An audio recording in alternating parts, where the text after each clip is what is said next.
Hello and thank you for joining for tonight's stories. I hope you enjoy. The station's third chair. The third chair was always the one that bothered her. Ranger Vasquez's fingertips hovered above its wooden back, not dusty like the others, but gleaming under the emergency light as if someone had polished it that morning. Outside, the storm screamed like a thing denied, rattling the plywood-covered windows. She exhaled sharply through her nose.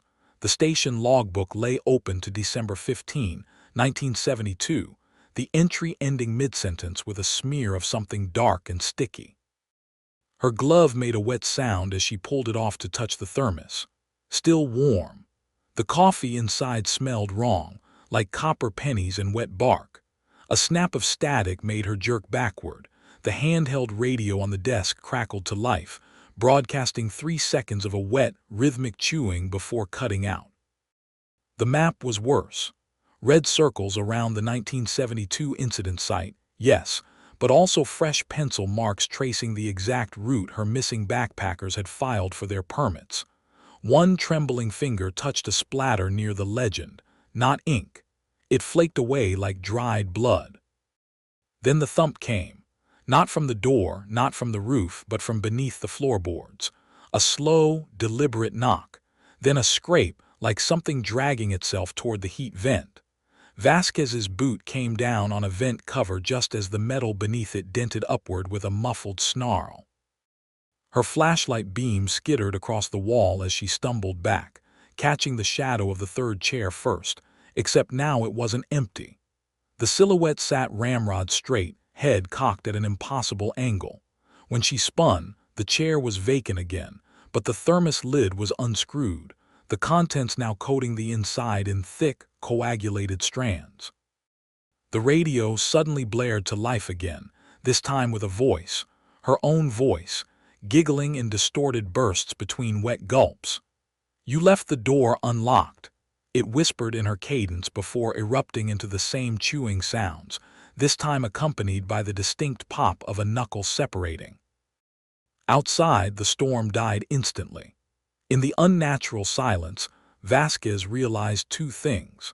The snowmobile keys were no longer in her pocket, and the map's red circles had multiplied overnight, each one precisely marking every ranger station she'd ever worked at, including her childhood home in Fairbanks. The floorboards groaned as the thing beneath them rolled over. She could hear vertebrae clicking like a deck of cards being shuffled. The vent cover rattled, then flew off with enough force to embed itself in the ceiling, exposing a tunnel carved not through dirt, but through something ribbed and glistening, its walls pulsing in time with her hammering heartbeat. Her reflection in the blackened window winked at her. Then it peeled itself off the glass in one long, sticky strand, hitting the floor with the sound of a wet newspaper unfurling. The radio shrieked as the reflection's mouth unzipped vertically to reveal a second set of teeth, yellow and needle-thin, just as the emergency lights failed. In the dark, Vasquez felt warm breath on her neck. The thermos lid rolled across the floorboards, stopping against her boot with a final clink. Something with too many joints began humming her mother's lullaby from 3 different directions at once. The reflection was crawling now, not toward her but toward the vent. Its fingers left acidic burns in the wood, bubbling the varnish as it dragged its distended belly through the melted tracks. From the tunnel beneath, a new sound emerged, the wet slap of a tongue testing the air, followed by the creak of cartilage straightening. Her own voice purred from the radio again, this time slurring words she'd never said aloud. "Remember the boy from Bettles? His fingers tasted like spruce gum." The window behind her fogged over despite the dead heater, frost forming the exact shape of her scream from last winter's incident report. Then the chair moved, not toppling like the others, but sliding smoothly toward the map table as if pulled by invisible strings. The seat cushion depressed with the weight of something sitting down just as the emergency lights flickered back on, revealing the thermos had refilled itself, steaming gently, the liquid inside now the color of arterial blood. The radio sighed static in perfect rhythm with her panicked breaths. Vasquez's own reflection in the darkened monitor screen wasn't mimicking her anymore. It was peeling back its lips with fingers that split at the knuckles into segmented probes, probing its own gums with theatrical curiosity. "You checked the weather report," it mouthed silently, "but not the guest book." From beneath the floor came a wet, ripping sound, the distinct tier of Velcro straps parting. Her snowmobile suit, the one she'd hung up by the door, except now the sleeves were inside out, the lining glistening with fresh saliva, the knees worn through as if something had crawled in them for miles. The map fluttered despite the dead air, new red circles blooming like bloodstains around 3 fresh locations: the bunk where she'd slept last night, the outhouse she'd used at dawn, and the exact stretch of trail where her relief ranger should have arrived 2 hours ago. Outside, the snow began falling upward. Vasquez's breath hitched as her reflection in the monitor screen leaned forward, except it wasn't her face anymore, but the bloated, grinning visage of Ranger Carlson, the officer who'd vanished from this same station in '89. His tongue unspooled like a rotten measuring tape, licking the screen from the inside, leaving snail trails of rust-colored mucus. The vent cover suddenly rocketed across the room, embedding itself in the wall with a meaty thunk. From the tunnel came a sound like 100 zippers opening at once, followed by the wet plop of something heavy dropping onto all fours. The floorboards sagged rhythmically beneath her boots. Whatever was down there was pacing. Her gloves were moving without her. Still on her hands, they slowly turned themselves inside out, the fleece lining now external and bristling with what looked like coarse black hairs. The fingertips split open like overripe fruit, revealing moist, concentric rings of teeth that began methodically chewing through the map, starting with the route back to Fairbanks. The humming stopped mid-verse. In its place came the crisp sound of a zipper parting, but it wasn't fabric. It came from her own abdomen, the teeth of her jacket parting on their own to expose the thermal shirt beneath, which promptly darkened in a spreading stain. Except it wasn't blood soaking through. The fabric was dissolving, revealing patches of skin that matched exactly the splatter patterns on the logbook page. The radio antenna bent at a right angle with a metallic scream, then began scratching something into the desktop, not letters, but perfect tracings of the scars Vasquez had hidden under her uniform sleeve since childhood. Beneath the floor, the pacing stopped. The silence that followed was worse, the unmistakable sound of something large inhaling through a single nostril, sampling her scent with clinical precision. Outside, the upward-falling snow suddenly reversed direction, pelting the windows with enough force to spiderweb the glass.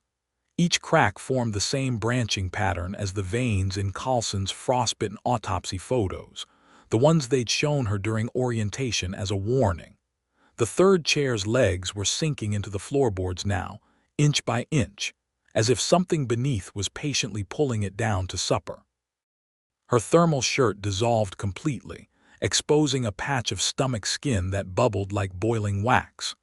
The radio antenna finished its etching with a final screech, then twitched toward her like a divining rod finding water, except it was pointing at her navel, where something beneath the skin was pushing outward in slow, exploratory pulses. From the vent tunnel came a moist pop, followed by the sound of something long and fibrous being dragged through mucus-lined passageways. The pacing resumed, but differently now. Not 4 legs, but 6, the new limbs moving out of sync to create a lurching, a rhythmic gait that made Vasquez's inner ear throb. The floorboards between her boots bulged upward momentarily, revealing the clear impression of a forehead pressing against the wood from below.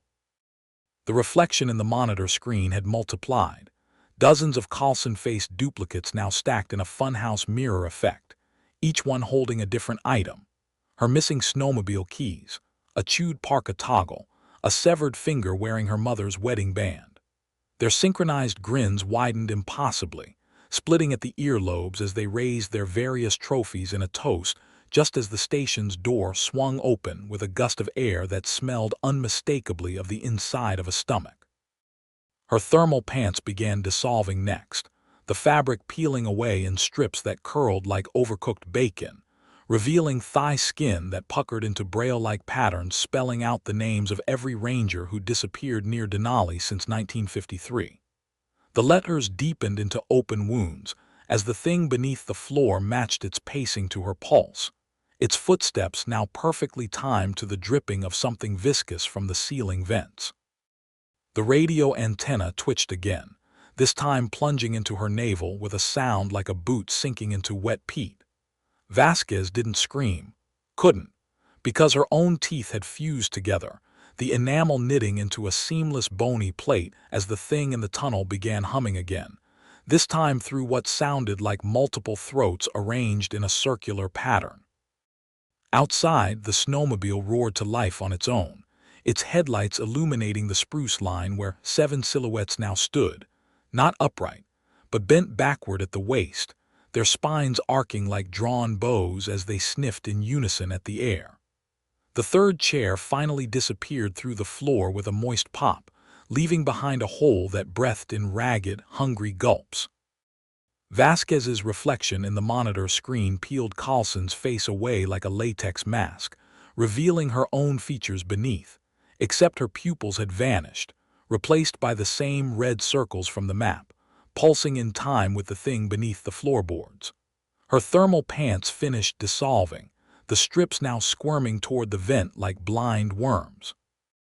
The radio antenna twisted deeper into her navel, each rotation accompanied by the sound of a zipper teeth parting somewhere in the station's walls. From the tunnel came an answering series of clicks, not joints, but what sounded like dozens of eyelids opening in perfect synchronization.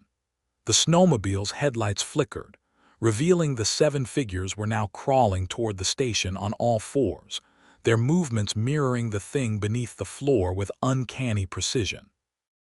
Vasquez's gloves finished chewing through the map, the paper dissolving into a black sludge that seeped between the floorboards, directly onto whatever waited below. The resulting scream wasn't human, wasn't animal, but something that vibrated her molars loose as the station's windows shattered outward, the glass shards hovering midair before reorienting themselves toward her throat. The radio antenna pulsed inside her navel, each throb pulling forth a memory she'd buried. That childhood winter in Fairbanks when something had tapped Morse code on her bedroom window for 3 straight nights, the same pattern now being scratched into the desktop by twitching glove fingers. The 7 crawling figures outside matched the rhythm perfectly, their elongated fingers punching through the snow in syncopated staccato. Beneath the floor, the pacing stopped again. This time, the silence was punctuated by the wet snap of a jaw unhinging, then another, and another, multiplying exponentially until the entire foundation of the station resonated with the sound of countless mouths yawning open in unison. The third chair's absence in the floorboards began weeping a thick, translucent fluid that smelled exactly like the still-warm thermos coffee. Her reflection in the monitor screen reached through the glass, its fingers splitting into fibrous tendrils that wrapped around her wrists with the same practiced ease as the Velcro straps on her missing snowmobile suit. The radio's static resolved into a single, whispered sentence in Carlson's voice. "You were always the guest." Outside, the crawling figures' spines arched higher, their ribcage visibly distending as they inhaled in preparation. The floorboards beneath her boots split open like overripe fruit, revealing a glistening tunnel wall composed entirely of interlocked human teeth, each one bearing the distinctive chip pattern from Vasquez's own dental records. The thing inside hummed again, but this time the melody came from all directions at once, vibrating through her bones in perfect harmony with the pulsing red circles that had replaced her eyes. Her thermal pants finished dissolving entirely, the strips now slithering into the vent like sentient bandages, their edges fraying into hair-thin cilia that tasted the air with frenzied curiosity. From the snowmobile seat, a perfect replica of her uniform began inflating itself with a wet, pneumatic hiss, the sleeves twitching with remembered motions as it mimed starting the engine. The radio antenna finally tore free from her navel with a sound like a zipper parting at light speed, its tip now capped with a small, blinking red light that matched the cadence of the emergency beacon Vasquez had activated 12 hours earlier, the one mounted on a station that hadn't been operational since 1972. Her reflection in the monitor screen wasn't mimicking her anymore. It was peeling layers of skin away with surgical precision, revealing muscle tissue that arranged itself into topographical patterns matching the map's red circles, each twitch of sinew highlighting another doomed campsite. From the tunnel came a sudden, wet inversion, the sound of something turning itself inside out with a series of moist pops, followed by the crisp snap of multiple jaws locking into place like rifle bolts chambering rounds. The 7 crawling figures outside froze mid-movement, their distended ribcage visibly vibrating in unison with the station's now thrumming floorboards.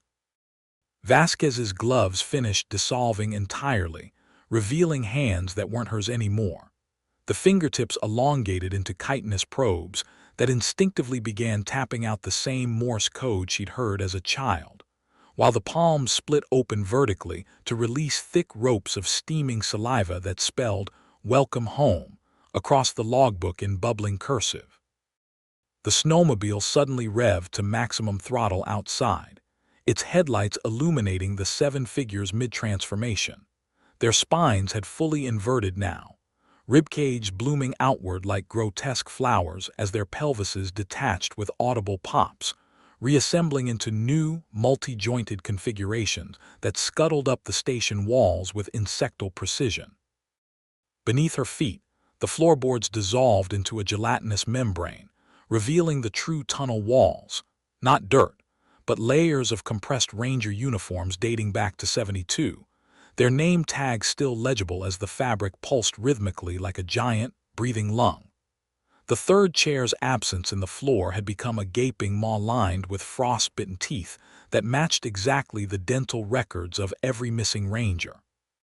The radio antenna twitched its way up her torso like a living thing, its tip now extruding a thin wire that plunged into her left ear canal with a wet crunch, flooding her skull with overlapping emergency broadcasts, all in her own voice, all describing the same moment of realization seconds before the end, each recording older than the last, the oldest one from December 15, 1972, whispering, "It was never cannibals," just as the station's walls began peeling away like wet wallpaper.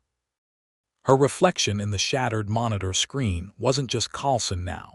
Faces bloomed across its surface like time-lapse fungi, every Ranger who'd ever disappeared at Denali blinking in unison, their pupils dilating to reveal the same red circles from the map pulsing in perfect sync with whatever was ascending through the gelatinous floor. The 7 figures outside had fused into a single, many-limbed mass that pressed against the windows, their combined weight making the logs groan like a ship taking on water. From the tunnel came a sound like 100 zippers closing at once, followed by the sickening pop of vertebrae realigning, not into a spine, but into something segmented and glistening that rose through the floor maw in a slow, peristaltic wave. The thing carried the third chair in its tendrils, the wood now warped into the shape of a human ribcage, the seat cushion split open like grinning lips that whispered in Vasquez's mother's voice, "You packed extra socks but forgot the guest book." Her uniform began dissolving from the inside out, the fabric retreating into her pores like reverse sweat as the skin beneath rearranged itself into topographical tattoos. Every scar, every stretch mark now forming precise trails leading back to the 1972 site, her navel pulsing like a beacon as the radio antenna rooted deeper into her brainstem, transmitting her vital signs directly into the waiting teeth below. Outside, the snowmobile's headlights flickered Morse code against the trees, 3 short, 3 long, 3 short. SOS. Same as her childhood bedroom window, same as always. The thing emerging from the floor wasn't climbing anymore. It was unfolding, vertebrae clicking into place like a deck of cards being dealt, each segment splitting laterally to reveal wet secondary mouths that sang in perfect harmony, with the chewing sound still looping from the radio. Vasquez's reflection in the glass wasn't mimicking her anymore. It was digesting her, the image softening at the edges like melting wax as her features blurred into the composite faces of every missing ranger since '72, their overlapping whispers forming a single sentence. The third chair was always yours. Beneath her boots, the gelatinous floor hardened into something ribbed and muscular, the embedded uniforms now constricting like a giant esophagus, dragging her downward in rhythmic pulses timed exactly to the snowmobile's idling engine. The 7 figures outside pressed their distended ribcage against the windows, their fused spinal columns forming a perfect spiral that matched the growth rings of the ancient spruce where hunters still left winter offerings. From the ceiling vent rained down hundreds of chewed Velcro straps, all from missing snowmobile suits, all still clinging to frostbitten strips of hide, just as the third chair's ribcage seat yawned wide enough to reveal its contents. A perfectly preserved guest book, its pages fluttering despite the dead air, every entry signed in Vasquez's handwriting across decades she couldn't remember, each signature darker than the last until the most recent entry glistened wetly in her own arterial crimson. The radio antenna branching through her skull suddenly stiffened, vibrating with the exact frequency of a dying emergency beacon as her left eyeball liquefied and drained into her sinus cavity, the fluid sizzling where it hit the floorboards, now visibly patterned with the same branching veins from Carlson's autopsy photos, pulsing in time to the chewing sounds that weren't coming from the radio anymore, but from her own fused teeth grinding against each other like tectonic plates. Outside, the spiral-spined figures peeled away from the windows in unison, their distended ribcage retracting with a sound like icicles shattering as they reassembled into something approximating human form. 7 perfect replicas of Vasquez at different ages, each one holding a thermos that steamed in the reversed snowfall, their synchronized grins splitting at the same moment the station's door finally tore from its hinges with a scream of rusted metal. From the tunnel rose not a tongue, but something segmented and jointed that clicked through its own length like a tape measure made of cartilage, the tip splitting into 5 probing filaments that each sought one of Vasquez's orifices with terrifying precision: her nostrils, her remaining ear, her screaming mouth. Even the fresh perforation where the radio antenna had breached her skull, as the third chair's wooden ribs began to contract around her in a parody of maternal embrace-jointed rolling over contentedly, then the click of a thermos lid being screwed tight, then the scrape of the third chair being pushed neatly back under the map table, its wood now slightly darker, slightly warmer, slightly stickier to the touch than before. Outside, the snowmobile's engine cut out mid-rev, its headlights winking out to reveal the 7 figures had vanished, leaving only their footprints in the snow, each set leading away in different directions before abruptly ending, as if the walkers had dissolved into the storm. The station's door swung shut with a decisive click, the lock engaging itself with a sound like a jaw snapping shut. Inside, the logbook fluttered to the floor, its pages falling open to December 15, 1972, except now the entry was complete, the final sentence written in Vasquez's precise handwriting. Thermos refilled for next shift. Remember to check the guest book.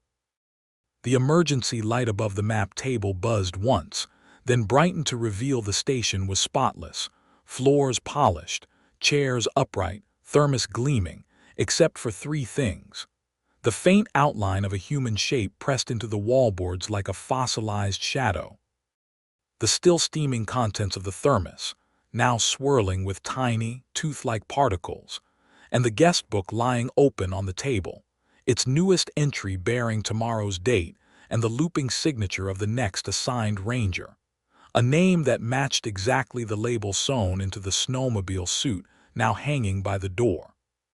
From beneath the floor came a satisfied gurgle, followed by the wet pop of a single knuckle cracking, then silence. The kind of silence that comes before a storm, before a scream, before something old and hungry wakes up and notices the thermos is still warm. The story comes to its end where it began. with the third chair. Only now its wood gleamed with a fresh patina of something oily, its legs slightly bowed as if bearing invisible weight, its seat cushion indented in the perfect shape of human buttocks. The guest book beside it fell open to a new page, this one dated December 15, 2034, where Vasquez's signature looped lazily above a fresh red circle around tomorrow's Relief Ranger's childhood address. Outside, the snowfall reversed direction again, each flake hitting the windows with enough force to leave behind tiny, perfect teeth marks in the glass. The emergency light buzzed once more before exploding in a shower of sparks, plunging the station into a darkness so complete it felt membranous, like the inside of a throat holding its breath. Somewhere beyond the tree line, 7 sets of footprints reappeared in the snow, this time leading toward the station in perfect unison, each step accompanied by the sound of a zipper opening somewhere in the dark. The guest book's pages fluttered despite the dead air, flipping back to 1972 where a new sentence had been added below the original entry. P.S. Bring extra socks. The Whispering Forest. Tell me you didn't just say that. Harris's fingers dug into the armrest of the Jeep hard enough to crack the plastic. The radio hissed static between his words. I kept my eyes on the rear view, watching the trees sway in a wind that shouldn't exist. The storm wasn't on any of the satellite feeds. No clouds, no pressure drops, just a slow, creeping mist that smelled like wet copper and something older, like freezer burn on meat that's been buried too long. Harris exhaled through his nose, a sharp sound. You're telling me we bagged a 9-foot-tall hominid that smells like a slaughterhouse, and your first thought is let's check its goddamn fingernails? I didn't answer. The thing in the transport cage behind us hadn't made a sound since we'd sedated it, but the metal bolts holding the crate together were singing. A high, thin vibration, the kind that settles in your back teeth. The same noise the drill rig made last year when we hit that hollow pocket under the permafrost, the one that wasn't on the maps. A shadow moved in the trees, too fast, wrong shape. Harris saw it too. His hand went to his sidearm before he caught himself, forced a laugh. Christ, jumpy. His fingers tapped the grip, once, twice. The radio crackled, a voice this time or something close to one. No words, just a wet, rhythmic clicking. The sound matched exactly with the things breathing in the cage. Harris's smile didn't reach his eyes. Tell me that's not what I think it is. I reached for the radio. Static shivered up my arm like a live wire. The first tree cracked 50 yards to our left, not falling, splitting. Harris's mouth moved, but the words didn't reach me. The world had gone terribly quiet. Except for the tapping. From inside the crate. In perfect Morse code. Give it back. The Morse code drilled into my skull, 3 sharp taps, pause, then 2 slower ones. Harris's lips peeled back from his teeth, but no sound came out.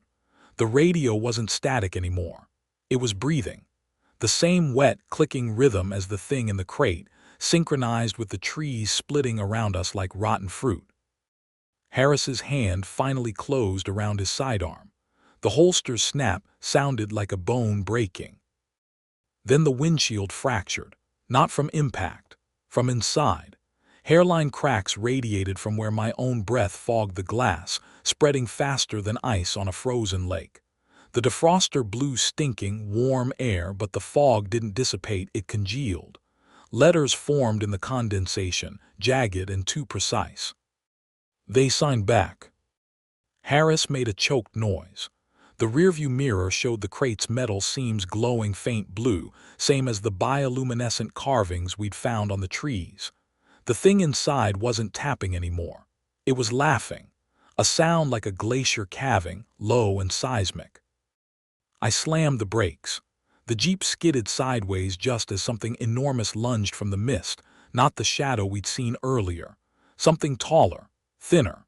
Its limbs bent wrong, elbows jutting backward like broken branches. It streaked past in a blur of ashen skin stretched over what shouldn't have been a skeleton, close enough that its stench flooded the cab, rotting bog water and burned hair. Harris's gun went off. The shot didn't echo. The forest swallowed it whole. The radio gasped a word, "Stop," in a voice that wasn't human, wasn't machine. My teeth vibrated with its subsonic pulse. Small animals rained from the trees behind us, mice and birds hitting the ground with wet thuds, ears bleeding. Then the crate exploded. Not outward, inward. The metal panels crumpled like paper, sucked into a point just above the thing's chest. For one impossible second, I saw its palm pressed flat against the inside of the crate's roof, veins pulsing cobalt. The last thing I heard before the tinnitus shrieked to life was Harris whispering, "Oh God, it's not a specimen." Then the Jeep's windows shattered, not from impact, from scream. And it wasn't ours. The sound tore through the air, a frequency that didn't just rupture eardrums but unmade them, peeling layers of flesh like wet paper. Harris's mouth was open in a silent scream, but the blood wasn't just trickling from his ears anymore. It was seeping from his pores, his tear ducts, the very cracks between his teeth. The Jeep's engine died mid-rev, metal groaning as if crushed by invisible hands. Through the spider-webbed windshield, the thing from the crate stood perfectly still, not freed, not escaping, waiting. Its fingers too long, too many joints curled slowly, deliberately into an ASL sign I recognized from the oldest tree carvings. Listen. The forest obeyed. The wind died. The cracking trees froze mid-split. Even the blood dripping from Harris's face hung suspended in the air, trembling like mercury. Then the radio spoke, not in Morse, not in static, in English clear and cold as ice fracturing. "You took the key." Harris's gun clattered to the floor. His fingers were unwinding, tendons snapping back like overstretched rubber bands. He didn't scream. He couldn't. His jaw was peeling apart, skin sloughing away to reveal bone that wasn't white anymore. It was blackening, fraying like charcoal smudged under a thumb. The thing in the crate tilted its head.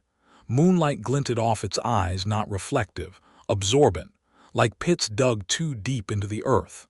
It signed again, slower this time, "You should not have touched the egg." Behind us, the thin, emaciated creature from the trees stepped into the road. Its feet left molten handprints in the asphalt. It didn't growl. It didn't charge. It simply pointed at Harris's unraveling body and signed a single word, "Witness." Harris's ribs collapsed inward, not broken, unspooled. His sternum peeled open like the petals of a grotesque flower, revealing not organs but a hollow, yawning darkness. And inside, something pulsed with that same faint, bioluminescent blue. The last thing I saw before the world went black was the crate thing pressing its palm against the Jeep's hood. The metal didn't dent. It dissolved, flowing like liquid into its skin. And then it spoke, not in signs, not through the radio. Directly into my mind. "They will hear you screaming next." The words bloomed inside my skull like frost spreading across glass, cold and irrevocable. My vision swam, not from blood loss, but from the sheer wrongness of its voice, syllables scraping against the inside of my cranium like claws on slate. Harris was gone, not dead, undone. His uniform lay collapsed in the passenger seat, filled only with a fine black dust that smelled of lightning-struck ozone. The emaciated creature from the trees crouched beside the Jeep. Moonlight slid off its skin like oil, revealing too many joints, too many teeth. It didn't blink. Its eyes were voids, twin echoes of the thing in the crate. When it moved, its limbs made sounds, not cracks or pops, but the wet, resonant thunks of meat hooks sinking into flesh. The crate thing stepped forward. The ground didn't creak under its weight. It sank as if the earth itself recoiled. Up close, its skin wasn't fur or hide. It was textureless, like stone worn smooth by centuries of screaming winds. Its fingers, no digits too long and too many, brushed the Jeep's steering wheel. The plastic didn't melt. It remembered, reverting to primordial ooze that dripped between its fingers. The radio crackled again. This time it wasn't a voice. It was a map, a sonar screech that painted the inside of my eyelids with jagged, glowing topography.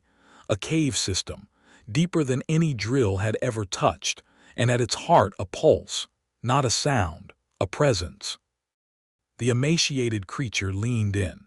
Its breath smelled of frozen soil and something older. It pressed a single finger, cold as permafrost, against my temple. The world split. Not visually, temporally. One moment I was in the jeep. The next I was standing in a cavern so vast the ceiling vanished into blackness. Around me, frozen in ice, were hundreds of them, Bigfoot Yeti creatures with too many limbs or not enough, all mid-gesture, all signing the same word, wake. Then the vision snapped like a rubber band. I was back in the jeep, gasping, the creature's finger still against my skin. It signed slowly, deliberately. You are the lock. Behind us the trees began to move, not sway, stretch, their branches elongated, reaching for the jeep with groaning wooden tendons. The crate thing's mouth didn't move when it spoke again inside my head. And they are the key. The words dripped into my brain like molten wax, searing pathways that shouldn't exist. The emaciated creature's finger withdrew from my temple, leaving a numb patch of skin that tingled with phantom frostbite. The trees lurched closer, their bark splitting vertically to reveal glistening, muscle-like strands beneath, pulsing in time with the sonar map still scorched behind my eyelids. The crate thing turned its head toward the woods. Its nostrils flared, inhaling not air but something else, the scent of fear, or maybe the absence of it. The radio's sonar screech sharpened into a single, searing frequency. My teeth vibrated with it. The trees reaching branches froze mid-extension, trembling. Then one by one they began to peel, bark sloughing off in wet sheets to expose bone-white cores carved with the same bioluminescent symbols we'd found at the dig site. Harris's dust stirred in the passenger seat, not from wind, from resonance. The particles aligned into jagged, shuddering lines, a perfect recreation of the double helix DNA model from Bigfoot's anomaly. It hovered for a heartbeat before collapsing into a new pattern. Run. The emaciated creature's void eyes locked onto mine. It signed a single, deliberate motion, follow, then lunged sideways, not toward the trees but into them. Its body melted through the bark like a hot knife through tallow, leaving behind a gaping, fleshy maw where the trunk had been. The scent of thawing permafrost and ancient blood poured out. The crate thing didn't move. It didn't need to. The jeep's dashboard buckled inward, steel rippling like water as its voice slithered through the gaps. They will unspool you next. A sound erupted from the forest, not a growl, not a scream, but the visceral pop of joints dislocating in sequence. The trees shuddered. Their exposed cores pulsed faster, brighter, casting the mist in an eerie, undulating glow. The sonar map in my mind flared white-hot, zooming in on the cavern's heart, where the ice was thinning. The radio gasped a final word before dying, hurry. Then the first frozen hand punched through the nearest tree's core. Fingers splayed, signing welcome. The hand wasn't skeletal. It was wrong, fused knuckles, elongated metacarpals, fingertips tapered into blackened claws that glistened with frozen mucus. The tree's pulsing core split wider, birthing an arm up to the shoulder, then a hunched silhouette that unfolded with the creak of glaciers calving. Ice cascaded from its back in sheets, revealing skin like weathered parchment stretched over impossible anatomy, a spine that curved too far, ribs that spiraled like fractured porcelain. The crate thing exhaled, a sound like a vault door grinding open, and the newcomer's head snapped toward us. No eyes, just hollows where they should have been, crusted with frost that wept slow, viscous tears. Its jaw unhinged with a wet crack, and the scent hit me. Not decay, but preservation, the reek of meat flash-frozen mid-putrefaction. The emaciated creature's handprint still smoldered on the asphalt. Its sign lingered in the air like afterimage burns. Follow. The thing in the tree echoed it, fingers contorting into a grotesque mirror of the gesture, but slower, hungrier. The radio's corpse crackled, a single Morse burst. Run! The crate thing moved, not toward the tree, toward me. Its palm hovered an inch above my chest, veins writhing beneath its skin like agitated eels. The sonar map in my mind twisted, the cavern's heart now a gaping maw ringed with frost-rimed teeth. A voice that wasn't a voice slithered up my spine. You hear them singing under the ice. The tree thing lunged, not at us, at Harris's dust. Its claws sifted through the particles, which ignited mid-air, tiny bioluminescent flares that spelled a word in the dark: liar. The crate thing's fingers flexed. My sternum ached, bone vibrating in sync with the sonar screech. The tree thing's head whipped toward me, jaw gaping wider. And the emaciated creature's arm shot out from the fleshy maw in the trunk, seizing the tree thing's throat. Frost spiderwebbed where they touched. A sound like shattering icicles filled the air as it pulled, dragging the tree thing backward into the trunk. The last thing I saw before the maw sealed shut was the tree thing's fingers spasming into a final, desperate sign. Too late. The crate thing's palm pressed against my chest. Cold. Then nothing. Then everything. Everything was wrong. My ribs didn't crack. They unfurled. A soundless scream ripped through me as my sternum peeled back like the petals of some grotesque flower, revealing not muscle or bone, but a yawning void filled with that same bioluminescent blue. The cold wasn't cold, it was absence, a vacuum where my heartbeat should have been. The crate thing's fingers slid between my ribs like smoke, and suddenly I wasn't in the Jeep anymore. I was in the cavern. Not standing, suspended. Above me the ice ceiling stretched into infinite blackness, pocked with frozen figures, some humanoid, some not, all mid-motion, all signing the same word: wake. Their eyes weren't closed. They were gone, sockets filled with the same void as the crate thing's gaze. The air reeked of ozone and old blood, thick enough to coat my tongue. A sound shuddered through the ice. Not a voice. A vibration resonating through the frozen walls like a tuning fork struck against the spine of the world. The ice responded. Hairline fractures spider-webbed outward from my fingertips, spreading faster than thought, each crack emitting a faint, pulsating glow. The fractures spelled words.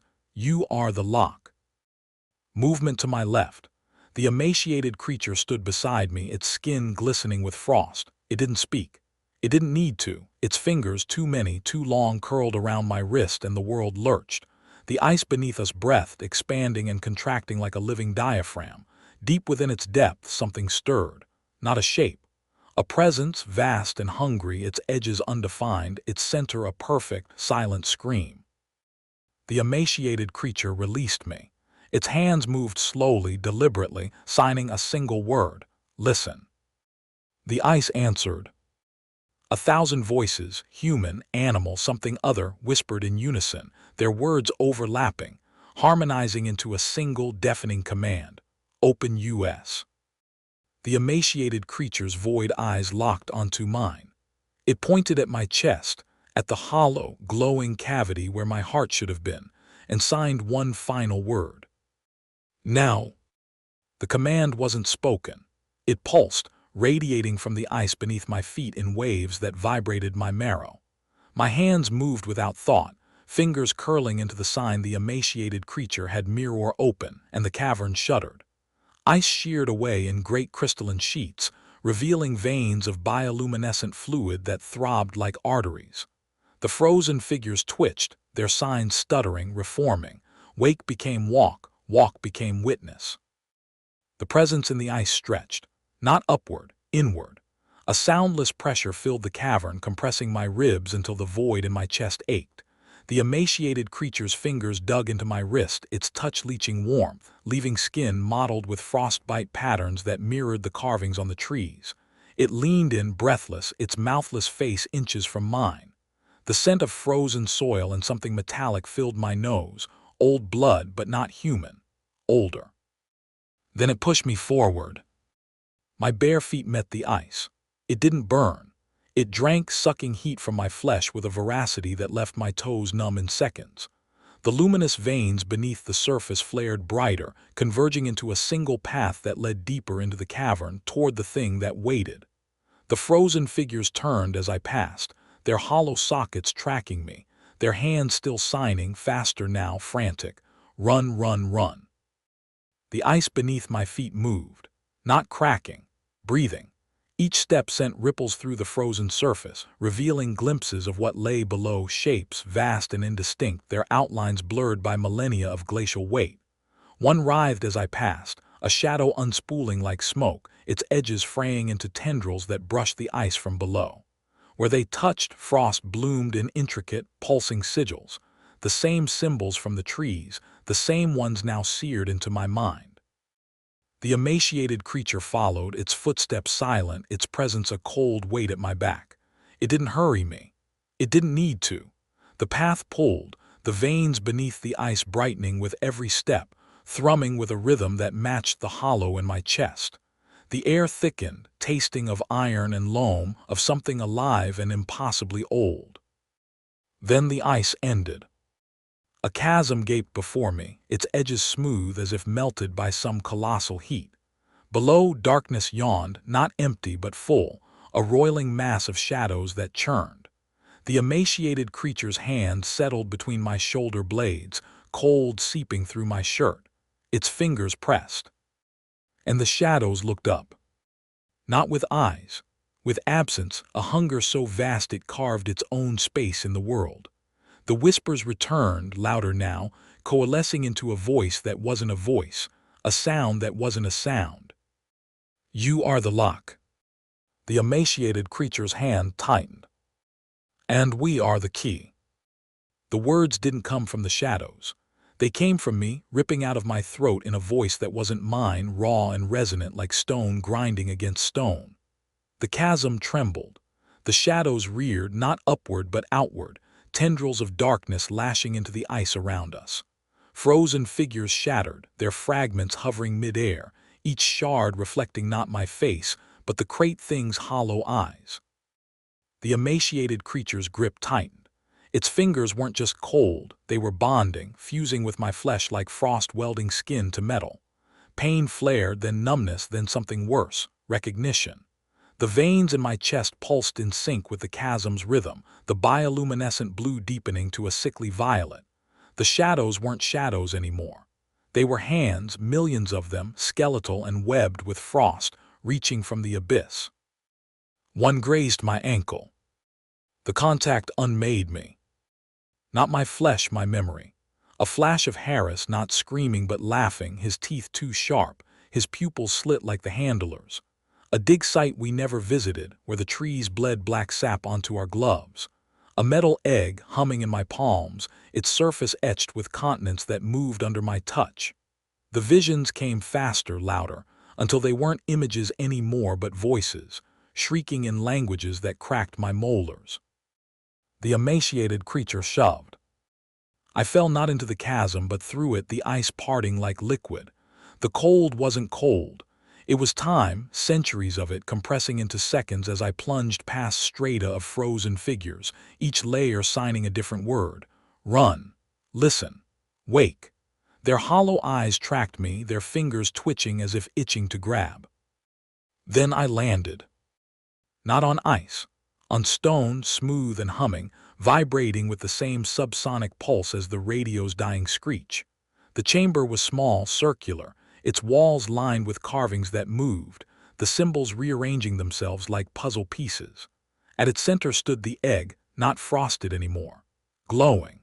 Its surface pulsed with the same violet hue as the void in my chest, casting long, writhing shadows that didn't match the light's angle.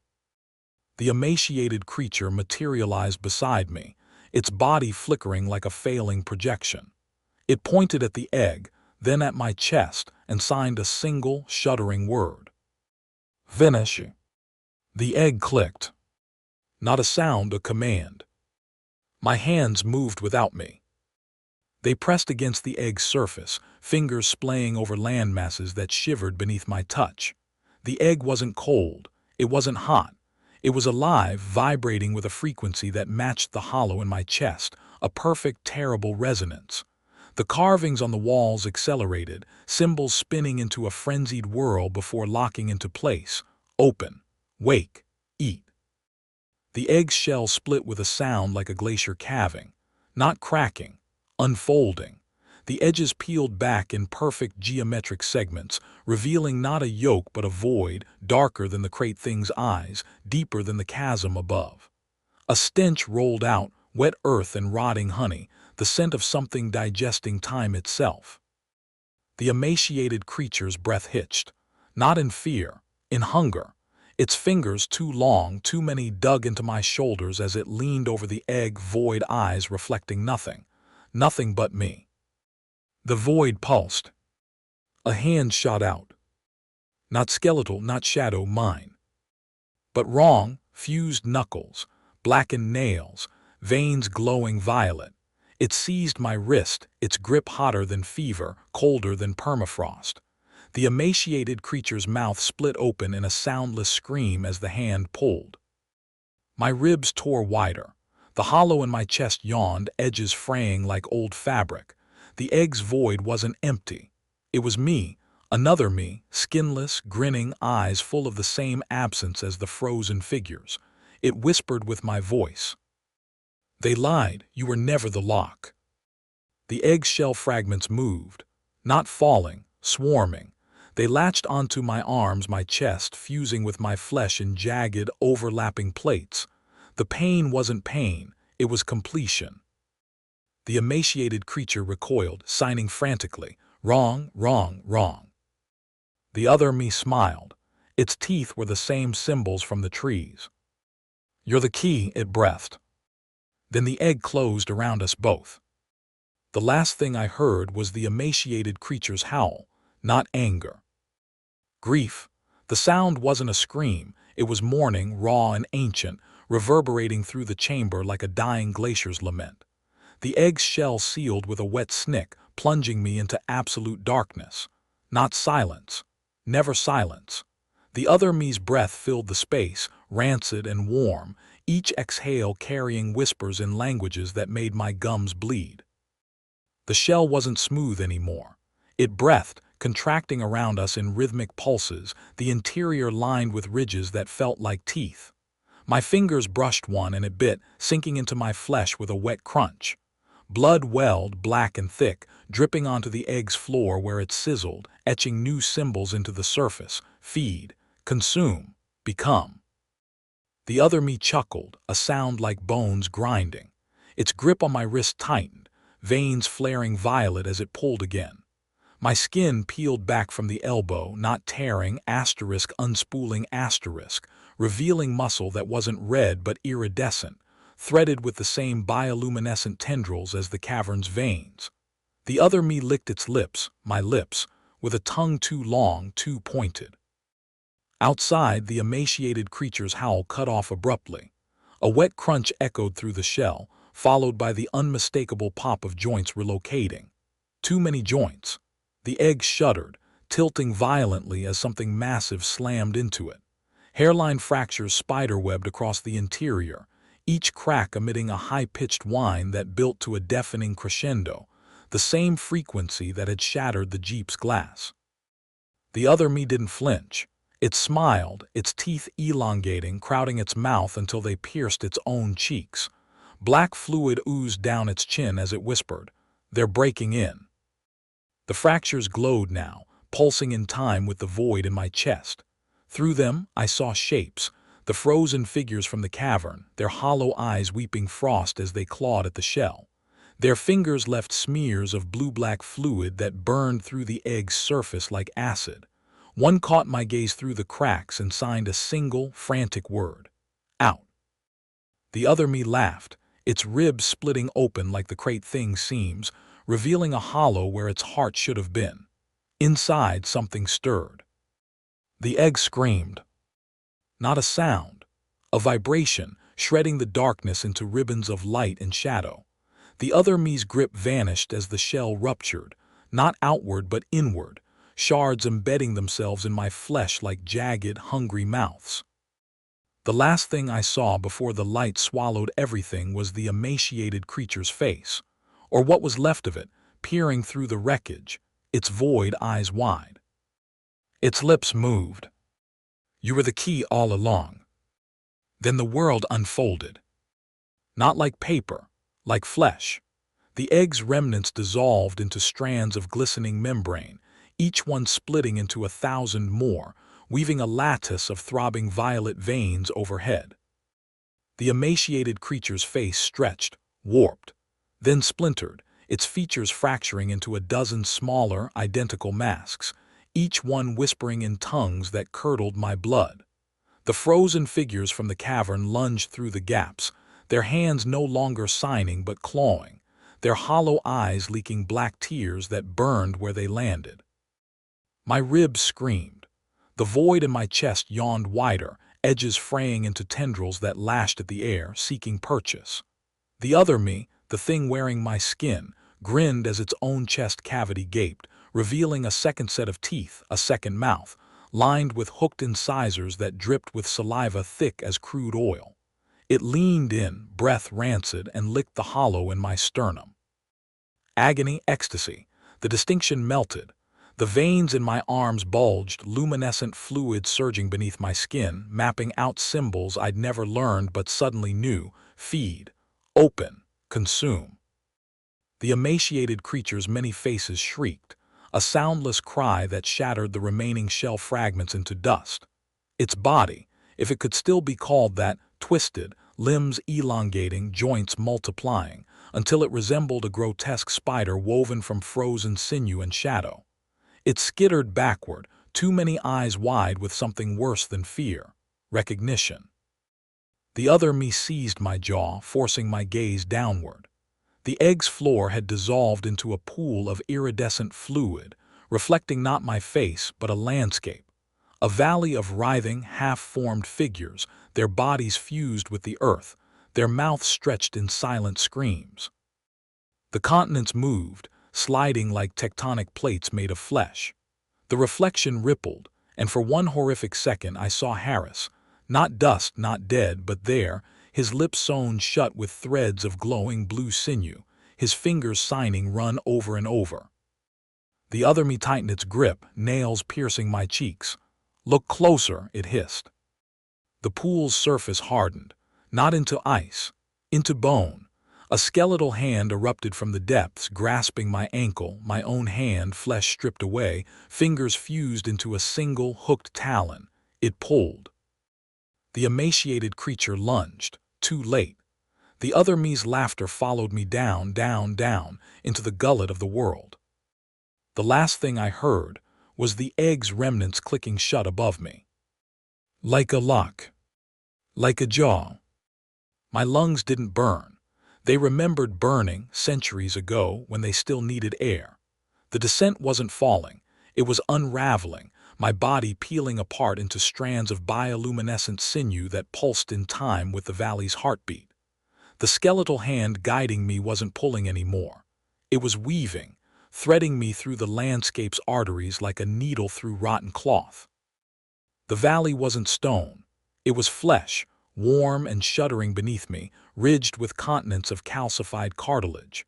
Above, the egg's remnants glowed like a violet sun, casting long shadows that writhed not from light but from the things burrowed inside them.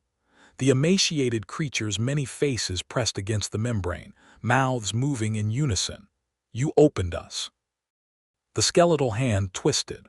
My bones obeyed, reshaping, joints popping into new configurations that matched the valley's topography. My ribs expanded, the hollow in my chest yawning wider, edges splitting into tendrils that anchored deep into the flesh floor. The other me's voice slithered through the veins beneath my skin. "Now feed." The first pulse came from below. Not sound, direction. The valley contracted, muscles rippling, squeezing me toward a fissure that gaped like a throat. Inside, shadows moved, not dark but inverted, their outlines searing brighter than the egg's light. The skeletal hand released me, fingers dissolving into the fissure's edge, which parted with a wet, resonant schlick. The smell hit first, iron and honey thick as syrup. Then the voices, not words but vibrations, humming through the tendons beneath my feet. The fissure wasn't a pit. It was a lens, warping the space beyond into a grotesque panorama, a cavern of frozen figures, each one encased in ice that bled, their hands still signing wake. At the center stood the great thing, its hollow eyes fixed on me, fingers curled around a familiar shape.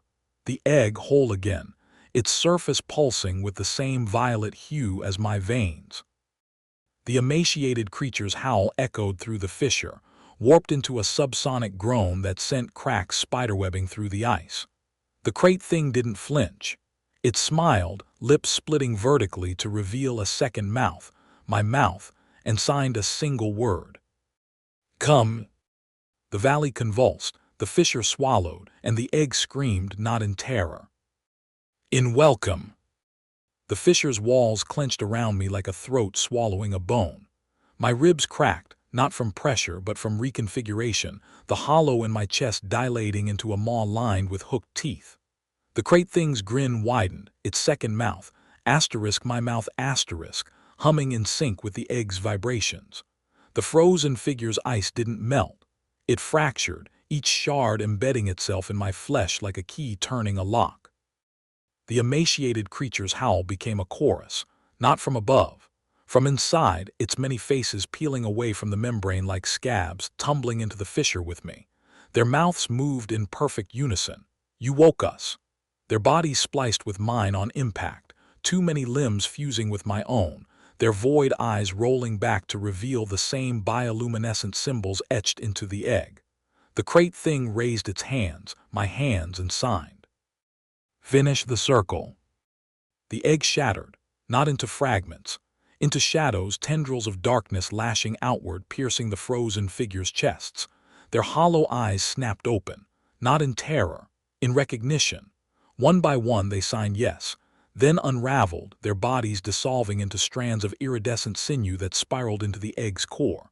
The great thing's skin slewed off, revealing me beneath, my veins pulsing violet, my mouth splitting vertically to echo its grin. The valley contracted. The fissure sealed. The last thing I saw before the darkness swallowed everything was the emaciated creature's final face, not screaming but smiling, its lips forming words I felt rather than heard. You were always the lock. Then the egg remembered. The darkness wasn't empty. It was alive, a vast, shuddering presence wrapped around the world's spine. My body dissolved not into nothing but into everything. The frozen figure's whispers, the great thing's hollow eyes, the emaciated creature's grief. The egg's shell reformed around us, not as a prison but as a pupil, dilating to reveal the truth beneath. A valley of writhing figures, their bodies woven into the earth's flesh, their mouths stretched in silent screams. The continents shifted, not over millennia but with each breath, the land masses pulsing like organs. At the center stood the egg, whole and unbroken, its surface etched with a single, luminous word. Home. The great thing me pressed its palm against the shell. The egg opened, not to release, to welcome. The frozen figure's hands reached not to claw but to hold. Their hollow eyes wept black tears that sizzled where they landed, etching the final truth into the world's skin. You were never the lock. You were the door. And the egg closed, not with a click but a heartbeat. The fissure sealed, the valley stilled, and the frozen figures remembered their purpose. Their hollow eyes turned inward, gazing at the egg's core, at me, with something worse than recognition, relief. The great thing's skin slid off like wet parchment, revealing what had always been beneath. My face, my hands, my ribs split wide to cradle the hollow where the world had carved its teeth. The emaciated creature's final whisper slithered through the veins of the earth. You fed us. Then the egg hatched. Not into life, into truth. The shell dissolved into strands of violet light, threading through the cavern's walls, stitching the frozen figures into the flesh of the earth. Their fingers unfurled, not in protest, but in benediction, each gesture a final sign, rest. The great thing me lifted its hands, my hands, and mirrored them. Above, the sky cracked open, not with light, with silence. The egg's remnants shuddered, then stiffened, their glow dimming to a pulse as slow as a dying star. The valley's writhing ceased. The continents settled, their edges knitting together like scar tissue. The frozen figure's ice didn't melt. It fossilized, locking them in eternal repose, their last signs etched into the stone. Enough. The great thing me stepped forward. It's my footprints didn't sink into the earth. They sang, resonating with the same frequency as the egg's first scream. The emaciated creatures' faces watched from the walls, their mouths sewn shut with threads of bioluminescent sinew. Their eyes, once voids, now held gratitude. The egg was gone. Only the hollow remained, in the earth in my chest, in the silence between breaths. The great thing me turned my head toward the surface, where the trees still stretched, where the jeep's ruins lay buried under centuries of snow. I signed a single word. Finished. Then the world forgot. The hollow closed, the egg remembered, and my door shut. Not with a sound. With a sigh. The Wendigos Echo. You've been breathing too loud for the last 3 miles. Graves didn't look at the rookie when he said it. His gloved fingers flexed around the rifle stock, the synthetic material creaking in the cold. The kid, Kevin, barely 23, adjusted his frost-caked goggles with a nervous jerk, the lenses reflecting nothing but the endless white behind them. Static burst from the radio clipped to Graves' belt. A voice snarled coordinates asterisk their coordinates, but distorted, stretched thin like a recording played backward. Then screaming, not strangers, their own voices, raw with a fear none of them had felt yet. Graves thumbed the radio off. The silence that followed was worse. Kevin's breath hitched, his exhale puffing white in the sub-zero air. That wasn't. Quiet. Graves cut him off with a sharp gesture, his eyes scanning the tree line where skeletal pines groaned under the weight of ice. The snow beneath their boots whispered with each step, a sound too much like hushed voices. Neva materialized beside them, her parka's fur trim crusted with frost. She didn't speak, just pressed a palm flat against Graves' chest, her fingers splayed over the radio. The static returned, weaker now, but beneath the crackle, a wet, rhythmic chewing. Thermals. Graves barked the order through clenched teeth. Chen fumbled with the handheld scanner, the screen casting a sickly green glow across his face. The thermal scanner's screen flickered, then died. Chen smacked the device against his thigh, but the green light sputtered out, leaving only their own panicked breaths echoing in the sudden dark. Neva moved first. She ripped the scanner from Chen's grip and hurled it into the snow. It landed with a hollow thud, then emitted a single, piercing shriek, a sound like metal tearing. The snow around it blackened, frost spreading in jagged veins. Graves didn't wait. Move, now. He shoved Kevin toward the ravine's edge where Vargas and HSU had vanished hours ago. The snow there was pristine, untouched. No footprints, no drag marks. Just a perfect sheet of white, marred only by the faintest indentation, as if something heavy had lain there and then been lifted away. Chen stumbled, his boot catching on a half-buried shape. Vargas's rifle. The stock was split down the middle, the fracture too clean for a break, too jagged for a blade. The edges gleamed with ice. Graves crouched, brushing a finger along the splintered wood, and recoiled. The cold burned.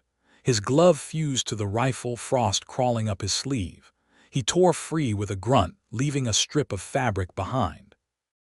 Neva's hand closed around Graves' wrist before he could touch the rifle again. Her grip was iron, her nails biting through his sleeve. "Don't," she hissed, her breath steaming between them. "It remembers your heat now." Behind them, Chen made a sound, not quite a whimper, not quite a word. His breath came in short, panicked bursts, each exhale a little louder than the last. Graves turned, ready to silence him, but froze. Chen wasn't breathing. His chest wasn't moving. The puffs of vapor came from his goggles, the lenses fogging with each phantom exhale. The radio on Graves' hip crackled to life. A voice, his asterisk voice, murmured, check his mouth. Neva moved before Graves could. She wrenched Chen's head back, her thumb pressing against his chin. His lips were sealed shut, a thin rime of ice gluing them together. Beneath the frost, something pulsed, dark and slow, like a second set of lips pressing outward from inside his throat. Neva's knife was in her hand before Graves could blink, bone handle, serrated edge, the metal dull with old blood. She dragged the blade along Chen's frozen lips in one sharp motion. The ice didn't crack. It split like skin. A wet, black slit opened beneath the frost, and the thing inside Chen's throat breathed, a long, shuddering inhale that made the snow around their boots vibrate. Kevin backed into Graves, his voice a strangled whisper. That's not his. The radio erupted. This time it wasn't static. It was Vargas screaming their names in a loop, his voice fraying at the edges like a torn recording. Beneath it, HSU sobbed, the sound warping into something that wasn't human. Graves ripped the radio from his belt and hurled it into the ravine. It didn't hit the ground. The sound cut off midair as if something had caught it. Neva didn't wait. She seized Chen by the collar and dragged him backward, her boots kicking up plumes of snow. Graves followed, his rifle trained on Chen's face on that slit. It pulsed wider, the edges glistening with a sheen that wasn't ice. Something inside flexed, a wet, twitching movement. Graves' finger hovered over the trigger. He didn't fire. He knew somehow that the sound would summon it. Chen's knees buckled.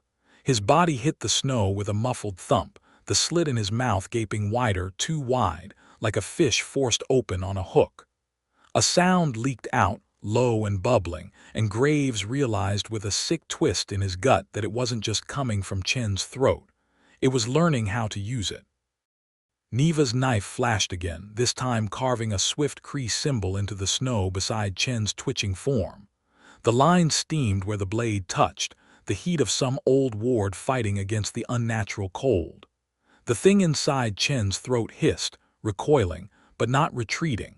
Frost spiraled outward from his body, intricate as lace, crawling toward their boots. Kevin grabbed Graves' sleeve.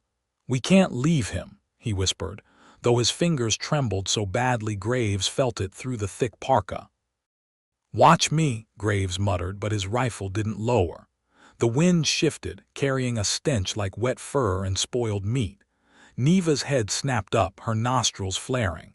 She didn't speak, just jerked her chin toward the logging truck, its rusted hulk barely visible through the snowfall.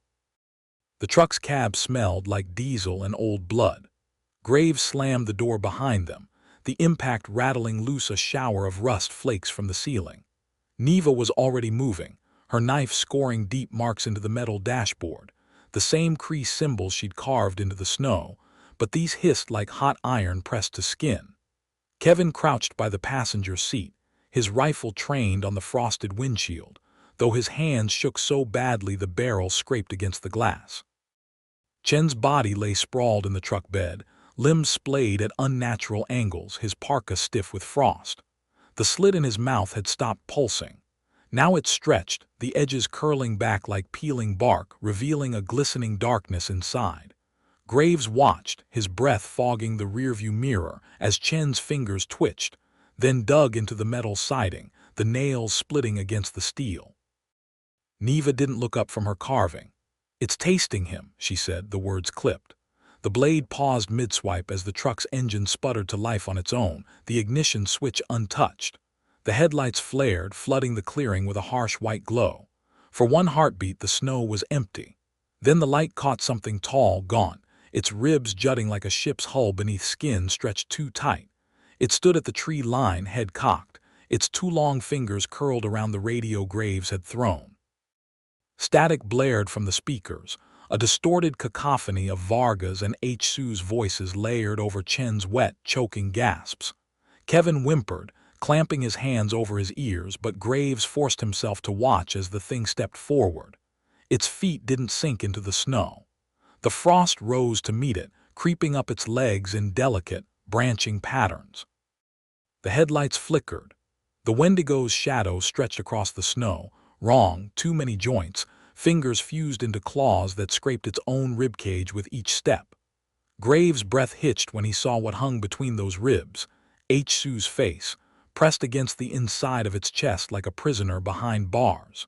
His lips moved soundlessly, eyes wide with terror Graves had only seen once before, in a medic's tent after a landmine took both legs.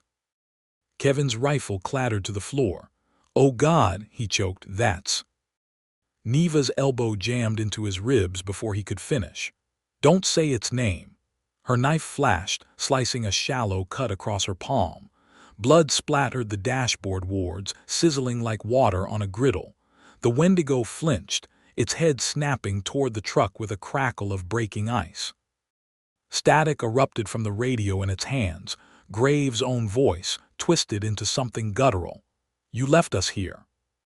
The truck's engine revved higher, the RPM needle trembling into the red without anyone touching the gas. Frost spiderwebbed across the windshield, but Graves didn't blink.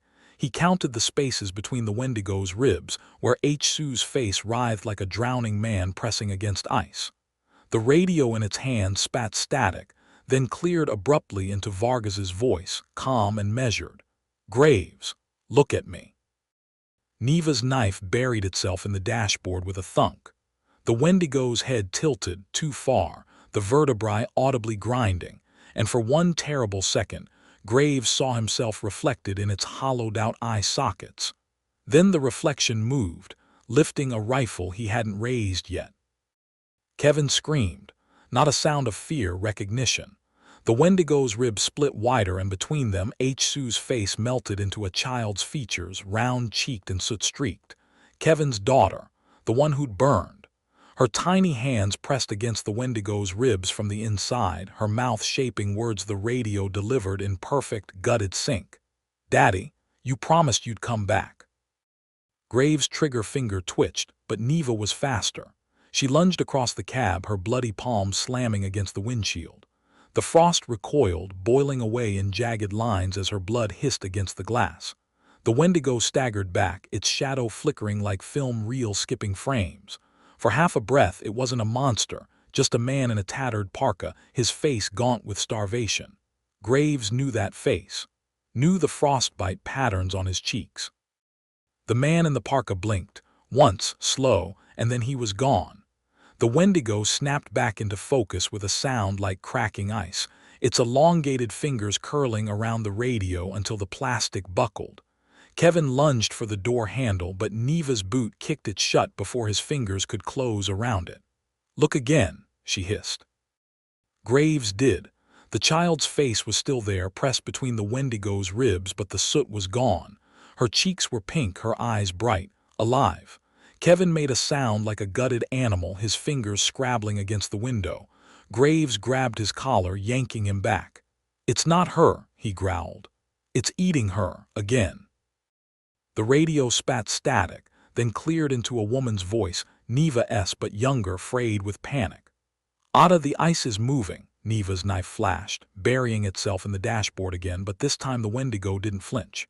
It took another step, the snow rising to meet its feet like a loyal dog. The child's face melted, reforming into Vargas' then Su's, then briefly Chen's, his lips still sewn shut with frost. The truck's engine revved higher, the RPM needle trembling into the red. Frost crept up the door handles, but Graves didn't reach for them. He'd seen what happened to warmth here. Instead, he pressed his rifle against the windshield, the barrel aimed between the Wendigo's hollow eyes. "Neva," he said, low and steady. "The wards, now." Neva's blood streaked the dashboard in jagged arcs, her palm smearing the last ward just as the Wendigo's fingers brushed the truck's hood. The metal screamed where it touched, frost erupting in jagged spikes. Graves' finger tightened on the trigger, then froze. The Wendigo wasn't looking at him.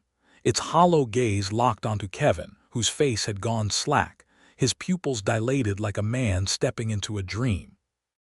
"Daddy's here," the radio crooned, the voice a perfect mimic of Kevin's own. The Wendigo's ribs flexed, and inside them the soot-streaked child pressed her hands against its bones like a prison window. Kevin moaned, his breath fogging the glass as he leaned forward. Graves grabbed his shoulder, but the kid was stronger than he looked. His elbow jerked back, cracking Graves' nose with a wet crunch. Blood splattered the windshield, freezing instantly into crimson lace. Neva moved like a struck match. Her knife flashed, carving a sigil into Kevin's parka sleeve before he could reach the door. He howled, clutching his arm as the fabric blackened, the threads curling like burned hair. The Wendigo recoiled, its two long fingers twitching. For a heartbeat, the child's face flickered, gone. Then the radio shrieked, the sound peeling layers from Graves' eardrums. The truck's engine died. The headlights winked out. Darkness swallowed them whole. Graves blinked, disoriented. The cab smelled wrong, not diesel and blood, but antiseptic and burned toast. A hospital. His daughter's hospital room the night the monitors flatlined. The memory hit like a gut punch. He gasped, the cold searing his lungs, and the illusion shattered. Neva was wrestling Kevin into a headlock, her knife poised above his eyelid. "Look at me," she snarled. Kevin thrashed, his boot kicking the glove box open. A flare gun tumbled out, landing in Graves' lap. Graves' fingers closed around the flare gun just as Kevin's elbow connected with Neva's temple. She reeled back, her knife skittering across the floorboards. The Wendigo's shadow loomed against the frosted windshield. No, not against it. Inside it. The frost itself was moving, forming skeletal fingers that pressed outward like something trapped under ice. Kevin sobbed, clawing at the door handle again. "She's alive." The flare gun kicked in Graves' hand, the report deafening in the enclosed cab. Phosphorescent light exploded through the windshield, painting the Wendigo's emaciated frame in hellish red. For one terrible second, Graves saw its ribs illuminated from within, Sue's face replaced by a dozen others, all pressing against the bone bars like panicked inmates. Then the flare punched through the glass, embedding itself in the snow beyond. The Wendigo shrieked, a sound like glaciers calving, and staggered back as the flare's magnesium blaze erupted in a searing corona. Neva didn't waste the distraction. She lunged for the dashboard, her bloodied fingers smearing a final ward across the radio speakers. The static cut off mid-scream, replaced by a low, resonant hum that made Graves' fillings ache. The truck's engine sputtered, then roared to life, the headlights blazing so bright the snow turned blue. The Wendigo recoiled, its elongated fingers rising to shield eyes that weren't there. Kevin collapsed against the passenger seat, his breath coming in ragged gulps. "It had her voice," he whispered, staring at his shaking hands. Graves didn't answer. He was too busy watching the Wendigo through the fractured windshield. It wasn't fleeing, it was changing. The ribs flexed wider, the faces inside melting and reforming, Vargas, Hsu Chen the child, before settling into a new shape, a woman with Neva's high cheekbones, her lips sewn shut with sinew. The woman's face contorted behind the Wendigo's ribs, her lips straining against the sinew stitches. Neva went rigid, her knife clattering to the floor. The hum from the dashboard wards deepened, vibrating through Graves' teeth like a tuning fork struck against bone. Kevin grabbed the flare gun from Graves' lap, but Neva's hand snapped out, fingers digging into his wrist. "No," she breathed. "It wants you to shoot." The Wendigo's head tilted, the movement too fluid, like a puppet's string jerked by an unseen hand. The radio crackled, dead air, then a wet, tearing sound. The stitches on the woman's lips snapped one by one, the sinew curling back like burnt paper. Her mouth opened. Neva's name spilled out. Neva's breath hitched, not fear but something sharper, recognition. The voice wasn't mimicking her mother S, it was younger, her own. The Wendigo's ribs flexed wider, the woman inside pressing forward until her forehead bulged between the bones. Her lips moved again, and this time, the radio delivered the words in Neva's childhood cadence. "Ada, the ice is singing." Graves' knuckles whitened around the flare gun. He knew that tone, the one you used when lying to a kid about monsters not being real. Neva didn't blink. Her knife was in her hand again, though Graves hadn't seen her pick it up. The blade trembled, but her voice didn't. "That was winter," she said. "You ate her spring." The Wendigo's head snapped back, its jaw unhinging with a wet crack. The radio screeched, not static, but 100 voices layered over Neva's, all screaming the same word in unison: hungry. The truck's windshield shattered outward, ice shards exploding into the night. Graves ducked, but the cold cut his cheek anyway. The blood froze before it could drip. The Wendigo's scream didn't fade. It divided, fracturing into a chorus of familiar voices. Graves heard Vargas begging for extraction, HSU cursing their names, Chen's wet gurgles as frost filled his lungs. The sound wrapped around the truck like a living thing, vibrating through the metal frame until Graves' teeth chattered. Kevin clapped his hands over his ears, but Neva was already moving. She snatched the flare gun from Graves' grip and fired through the gaping windshield. The projectile streaked past the Wendigo's shoulder, igniting the snowbank behind it in a pillar of crimson fire. The flames cast long, skittering shadows, and Graves saw them. Footprints. Dozens, overlapping in a frenzied spiral around the truck, though the Wendigo hadn't moved. "Look at its shadow," Neva hissed. The Wendigo's silhouette stretched across the burning snow, but it wasn't alone. Other shapes moved within it, their limbs twitching in sync with the voices. Graves recognized Vargas's broad shoulders, Su's loping gait, even Chen's nervous hunch. The Wendigo wasn't just mimicking them, it was wearing them. Kevin's breath fogged the cracked windshield, his fingers twitching toward the door handle again. "They're alive in there." Neva's knife pressed against his jugular before he could finish. "No," she said, her voice colder than the frost creeping up the dashboard. "That's just the meat it hasn't digested yet." The Wendigo's shadow convulsed, the silhouettes inside it moving like marionettes with tangled strings. Graves saw Vargas's shadow raise its arms, not in surrender, but in the exact pose he'd taken when scouting the ravine.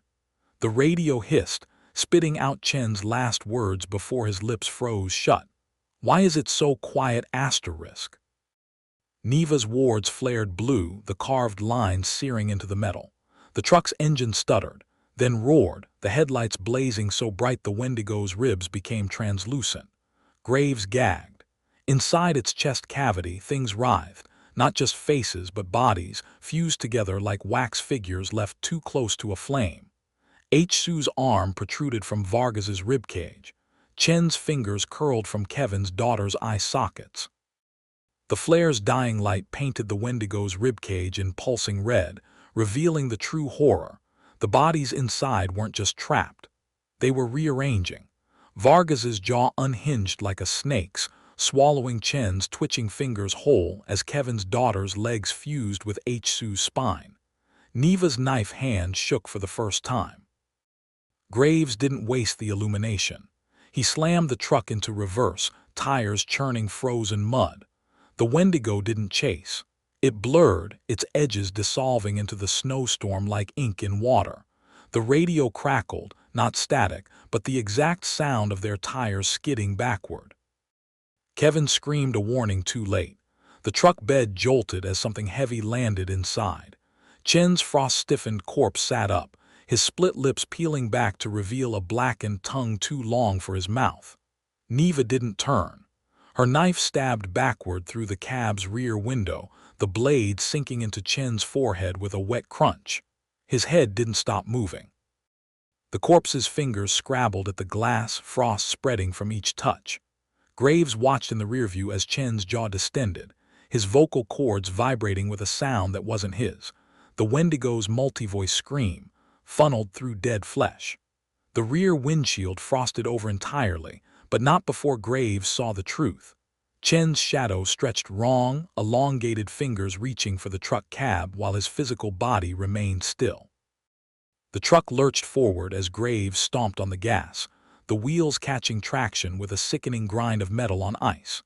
Chen's corpse slid backward in the truck bed, his fingers carving gouges through the frost-coated metal. Neva kept her knife buried in his skull, her arm rigid as the blade vibrated with the thing's inhuman vocalizations. The sound wasn't coming from Chen's throat. It emanated from the steel itself, the metal humming like a tuning fork struck by frozen fingers. Kevin clawed at the dashboard, his voice raw. "It's in the truck." The radio crackled to life without power, the speakers spewing a wet garble of half-formed words. Graves recognized the cadence, Chen's nervous stutter, Vargas's clipped commands, H. Su's dry wit, all spliced together into something that made his molars ache. The Wendigo wasn't just mimicking them anymore. It was remixing them. Neva's free hand seized the steering wheel, wrenching it left as the truck careened toward a derelict structure barely visible through the storm. Facility 17, its corrugated metal walls sagging under decades of ice. Graves didn't question it. The Wendigo's shadow loomed in the rear view, elongated fingers pressing against the frosted glass. Not chasing, hurting. The truck's headlights flickered as Facility 17's gates loomed, rusted metal jaws frozen mid-scream. Graves didn't brake. The impact sheared the hinges clean off, the truck plowing through in a shower of ice shards and corroded steel. The cab filled with the stench of ammonia and something older, wetter, like the belly of a whale left to rot in the snow. Kevin gagged, clawing at his parka's collar. "It's warmer in here." Neva's knife was at his throat before he finished. "No," she hissed, "it's not." Graves understood before he saw it. The frost on the dashboard wasn't melting. It was crawling, delicate tendrils branching toward the vents. The Wendigo wasn't just in the truck, it was in the heat. Chen's corpse thumped against the cab window, his lips peeling back to reveal teeth that hadn't been there before, long, needle-thin, crowding his mouth like a piranha's. The radio spat static, then cleared into Chen's voice, eerily calm. "You brought it home." The facility swallowed them whole. Graves' boots hit concrete stained with old oil and something darker, the impact jarring his teeth. The truck's headlights cut through the gloom, revealing walls scabbed with ice where pipes had burst decades ago. Neva didn't pause. She dragged Kevin forward by his collar, her knife still buried in Chen's forehead through the shattered rear window. The corpse's fingers twitched around the blade, frost creeping up the steel toward her wrist. Then the humming started. It came from the walls, not a sound, but a vibration Graves felt in his molars first, then his ribs. The pipes overhead rattled, icicles shattering like glass. Kevin clutched his ears, blood seeping between his fingers, but Neva didn't flinch. She slammed her palm against the nearest control panel. The wards carved into her skin left smears of rust-colored blood on the buttons. The control panel sparked to life with a groan of dying machinery, fluorescent lights flickering overhead in uneven pulses. The illumination revealed what the darkness had hidden. The floor wasn't concrete. It was ice, blackened with age and streaked with long, frozen drag marks that led deeper into the facility. Graves' breath fogged the air, too thick, too slow. The vapor hung suspended like cobwebs before crystallizing midair. Kevin pointed with a shaking hand. That's blood in the ice." Neva didn't look. She was too busy watching the truck behind them. Chen's corpse had gone still, his fingers curled around the knife in his skull like a handle. The frost had reached Neva's wrist, branching up her veins in delicate blue patterns. She didn't flinch. "Not blood," she murmured. "Oil, from the generators." Graves knew a lie when he heard one. The drag marks were too precise. Someone or something had been positioned here over and over until the grooves wore into the ice. The radio in the truck crackled, spewing a garbled mess of voices, coldest part of the flame. The fluorescence flickered again, not a power surge, but something rhythmic, like breathing. Graves traced the drag marks with his rifle barrel. They led to a heavy steel door at the hall's end, its handle frosted shut. Beneath the ice, something gleamed metallic, a keypad. Kevin wiped his bleeding ears on his sleeve. "We're losing it." Neva's frost-coated knife twisted in Chen's skull with a wet crunch. "No, we're following it home." The radio in the truck erupted, H. Su's voice, shredded into static. "Don't you hear the clicking?" The humming intensified as Graves approached the frosted keypad, the vibration crawling up his bones like ants under skin. His breath hitched. The numbers were worn smooth from use, but the 5 glistened with something wet. He pressed it. The pad beeped, cheerful as a grocery scanner, and the door's locking mechanism clicked in 12 places at once. Neva exhaled sharply through her nose. Too many bolts. Kevin's trembling finger traced the drag marks leading under the door. It wants us to open. The truck's radio shrieked behind them, Chen's voice spliced with the wet crunch of his own bones. Graves looked down. Graves looked down. The ice beneath his boots wasn't blackened with oil. It was translucent, revealing the frozen face of a man in military fatigues pressed against the underside. His eyes were open, lips parted mid-scream, fingertips splayed like he'd been trying to claw his way up. The frost patterns told Graves everything. This man had drowned in the ice from the inside out. Kevin made a wet, strangled sound. That's facility gear. The radio in the truck spat static, then cleared into a calm, measured tone Graves recognized from 100 debriefings. Welcome to Observation Post 17, Sergeant. Your thermal scans are overdue. The frosted door's bolts snapped back one by one with sounds like vertebrae popping. The door groaned open before Graves could raise his rifle. Cold air rolled out, thick, sluggish, carrying the scent of antiseptic and something cloyingly sweet. Behind him, Chen's corpse slumped forward, the knife in his skull vibrating with a high-pitched whine. The room beyond was all wrong.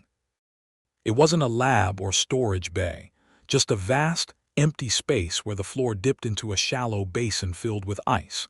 Embedded in it like flies in amber were bodies. Dozens. Some in facility gear, others in military parkas Graves hadn't seen since the Cold War. Their mouths were frozen open mid-scream, hands clawing upward through the ice as if they'd tried to climb out of their own skins. Kevin staggered forward, his boot cracking the ice near a woman's outstretched fingers. They're all looking at something. Neva's boot crunched through the ice first, breaking the surface tension with a sound like snapping tendons. The frozen faces beneath didn't blink. Their pupils were fixed on a single point at the basin's center. Graves followed their gaze, his rifle's barrel scraping ice from his vision. The depression wasn't empty. A chair sat there, wrought iron bolted to the floor, its arms ending in manacles crusted with rime. The seat wasn't vacant. Something leaned against the restraints, a figure so emaciated its ribs showed through the tattered parka, fingers fused to the armrests by frost. The head lolled forward, long hair frozen into icicles that tapped the floor in the non-existent wind. Graves' stomach lurched. He knew that parka's insignia, Observation Post 17. The humming stopped. Graves' exhale crystallized midair, hanging suspended between him and the figure in the chair. Kevin took a half-step forward, then froze as the ice beneath his boots groaned. The sound wasn't from weight. It was language, a wet, splintering whisper that rolled through the basin in waves. Neva's knife hand twitched. Don't. The figure's head snapped up. The head didn't lift. It unfolded, vertebrae cracking like a deck of cards fanned too fast. Graves saw the face beneath the ice-crusted hair and understood why the frozen dead had stared. The Wendigo in the chair had Graves' eyes. Kevin made a sound like a dying radio. The figure's jaw unhinged with a wet pop, frost-webbed tendons stretching obscenely. No breath fogged the air, just silence, thick as the ice encasing its legs. Then the radio in the truck screamed, the sound warping into Graves' own voice. You left me here. Neva's knife flashed, carving a ward into the ice at her feet. The figure's head twitched, not toward her, but toward the blood welling in the fresh-cut sigil. Its fingers flexed, frost shattering in crystalline sprays as the manacles groaned. The blood in Neva's sigil didn't freeze. It boiled, bubbling up in thick, steaming rivulets that snaked across the ice toward the chair. The Wendigo's fingers twitched in sync with the creeping tendrils, its two long nails scraping the armrests with a sound like knives on bone. Kevin backed into Graves, his whisper frantic. That's your face. Graves didn't answer. He was too busy counting the frozen bodies embedded in the ice. Their open mouths weren't screaming. They were singing, a low harmonic hum that vibrated through the floor, syncing with the radio's static. The Wendigo's lips peeled back, revealing teeth that weren't teeth at all, just rows of frozen fingernails, jagged and yellowed. Neva didn't flinch. She stepped forward, her boot cracking through the ice near the chair. The Wendigo's head jerked toward the sound, its hollow eyes reflecting nothing but the sigil's glow. Graves saw it then, the way its ribs pulsed, flexing outward like a bellows drawing breath. Inside, something moved.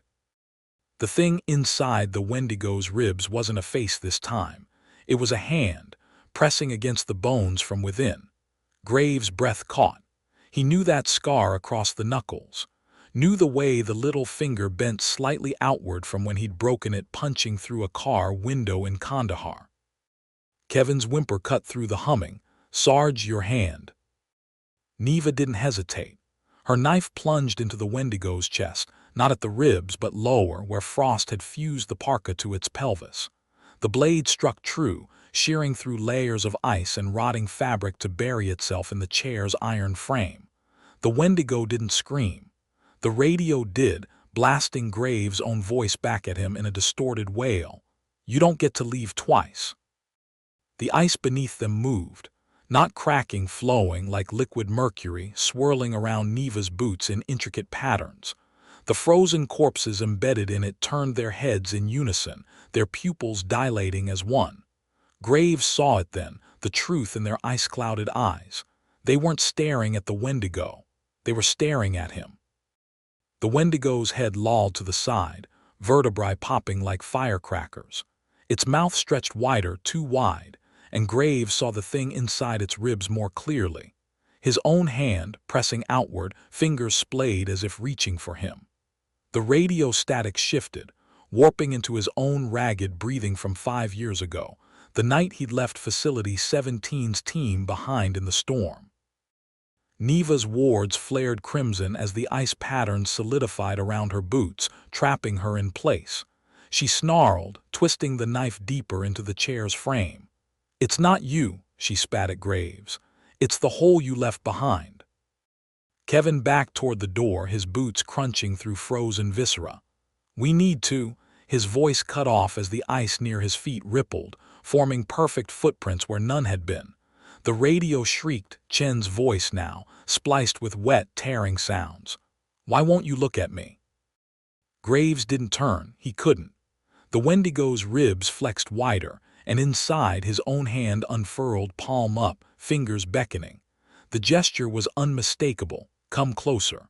Frost crept up his rifle barrel, branching across the scope in delicate fractal patterns. The frozen corpses embedded around them sighed in unison, their breath fogging the air for the first time. Graves' trigger finger twitched, not from cold but from recognition. The Wendigo's ribs weren't just mimicking his hand.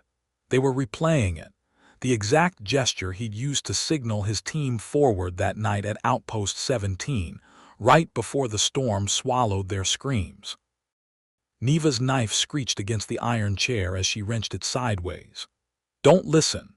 Her voice cut off as the ice beneath her boots contracted, squeezing her ankles with a sound like cracking knuckles. The Wendigo's head snapped toward her, its jaw unhinging further, too far, revealing a throat lined with frozen fingernails that vibrated in perfect sync with the radio's static. Kevin lunged for the door, but his boots skidded on suddenly wet ice. Graves saw it too late. The drag marks weren't grooves. They were tracks, filling with dark liquid that steamed in the sub-zero air. The Wendigo's ribs pulsed, and inside, Graves' reaching hand dripped, the blood hitting the ice with a sizzle that stank of copper and burnt hair. The radio exploded with Chen's voice, shredded into syllables. "At your boots." Graves' boots slid through the steaming liquid, not blood, but something thicker, darker, clinging to his soles like tar. The drag marks weren't just filling.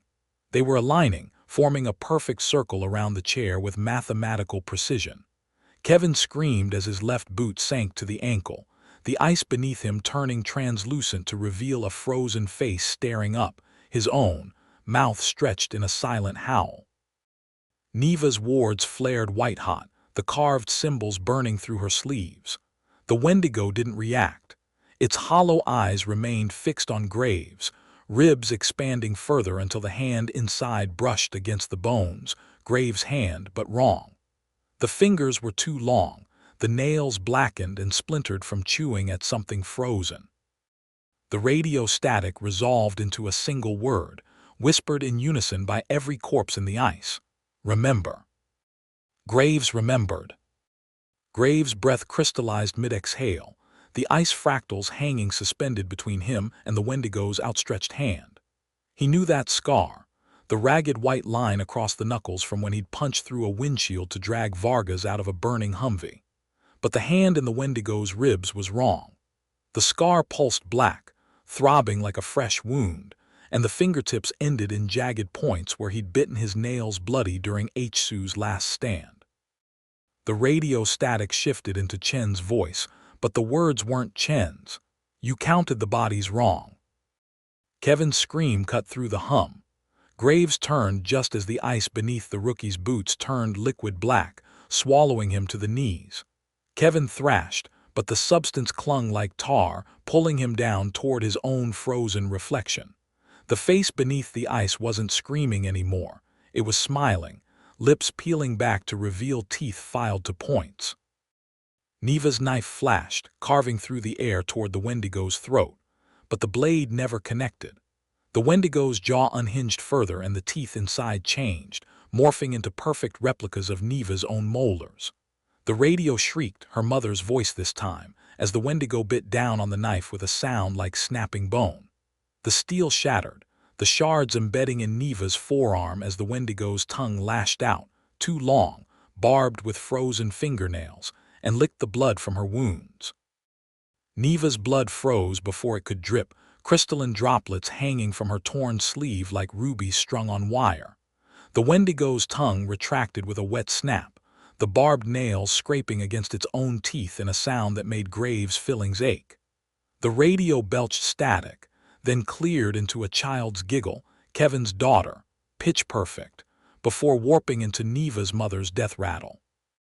Kevin's legs vanished to the thighs in the black ice, his thrashing only driving him deeper. His reflection grinned wider, its jaw unhinging to mirror the Wendigo's grotesque gape. Graves lunged, grabbing Kevin's flailing arms, and froze. The substance wasn't liquid.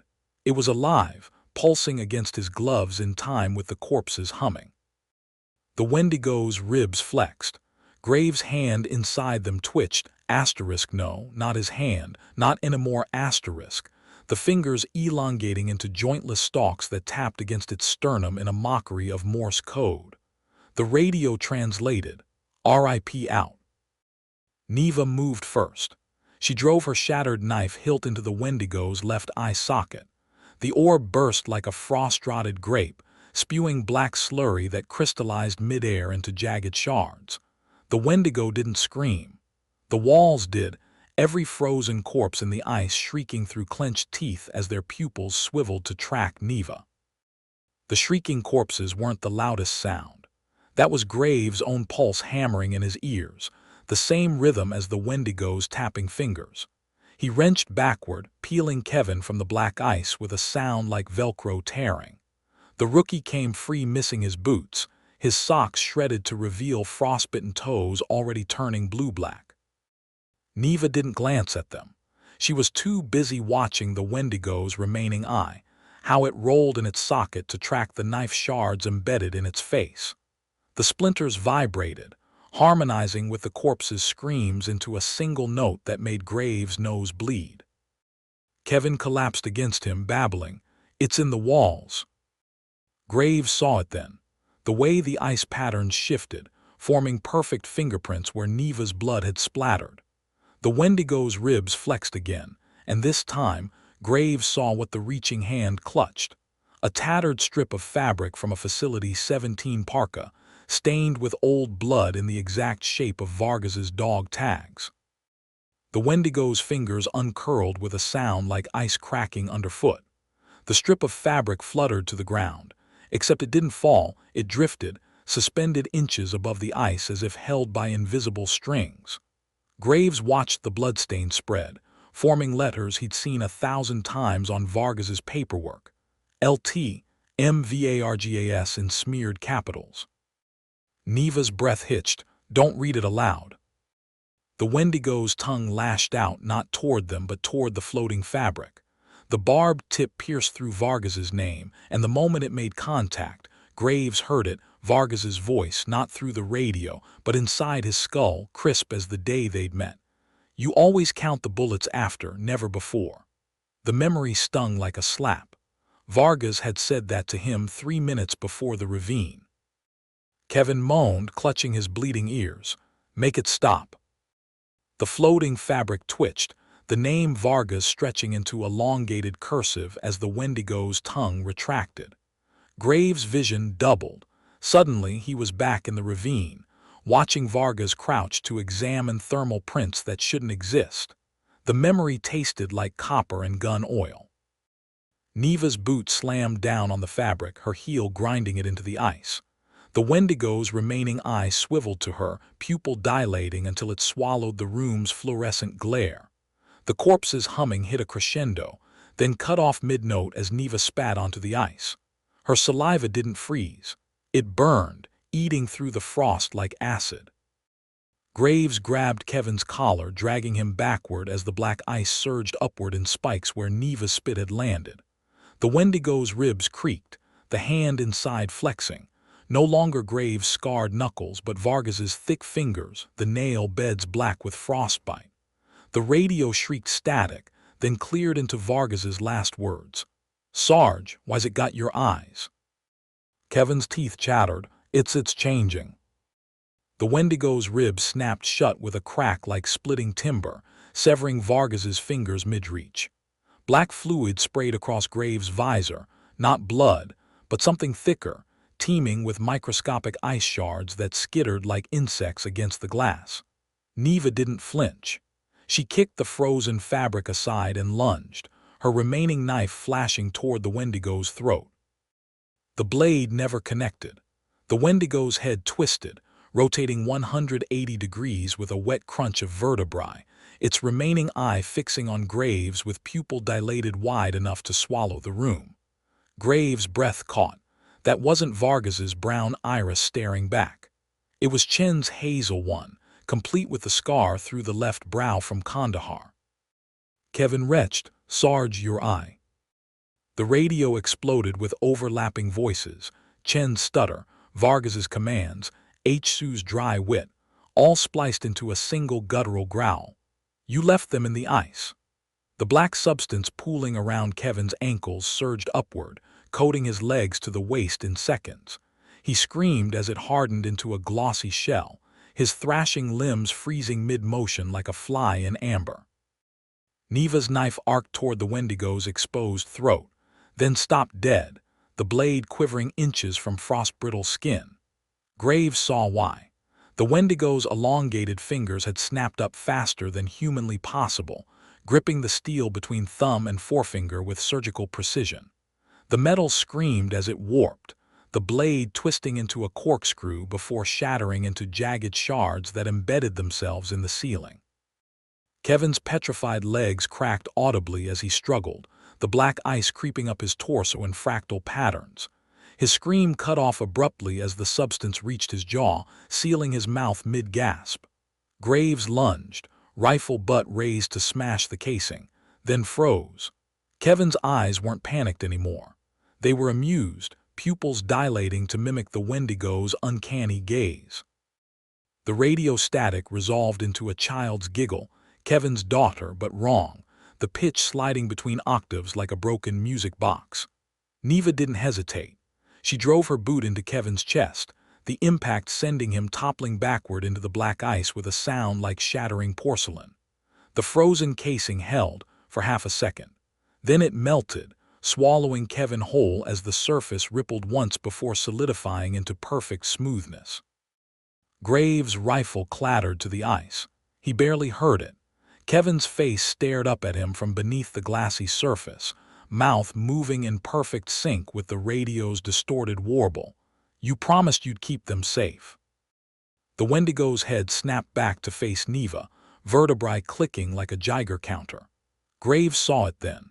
The way its elongated fingers weren't just mimicking Chen's grip on the knife. They were learning. Each shattered shard embedded in the ceiling vibrated at the exact frequency of Neva's pulse, visible in the way her carotid throbbed against her frost-coated scarf. Graves' gloves creaked as he tightened them around his rifle. The metal had gone brittle in the cold, but the real problem was the trigger. Frost had seeped into the mechanism, gluing it halfway through its pull. He knew without testing it, one shot, maybe two before it seized entirely. Neva spat again, this time directly into the Wendigo's gaping maw. The saliva sizzled against the frozen fingernail teeth, releasing a plume of steam that smelled like burning sage. The corpses embedded in the ice shuddered, their synchronized humming stuttering for the first time.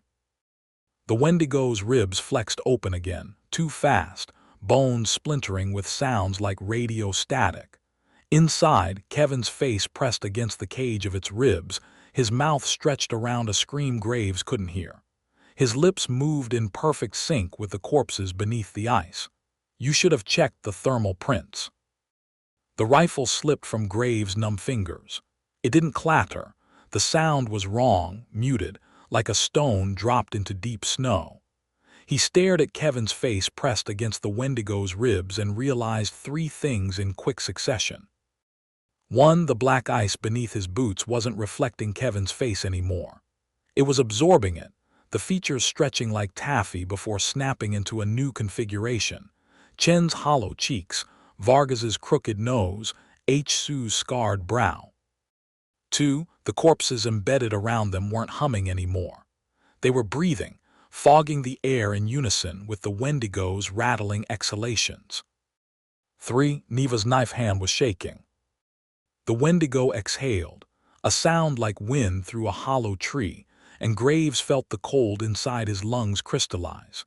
His next breath came out in jagged splinters, scraping his throat raw.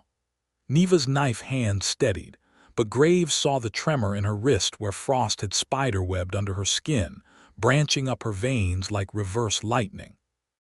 The Wendigo's ribs snapped wider, too wide, bones bending like heated plastic, and Kevin's face inside contorted. His mouth unhinged, jaw dislocating with a wet pop as something pushed through his lips. A hand, fingers fused together by frost, the knuckles splitting as they stretched toward Graves. The fingernails were all wrong, Su's bitten down stubs on index and middle, Vargas's grease-stained thumbnail, Chen's pinky nail chewed to the quick. Neva lunged, not at the Wendigo but at Graves, her elbow slamming into his diaphragm to force the frozen air from his lungs.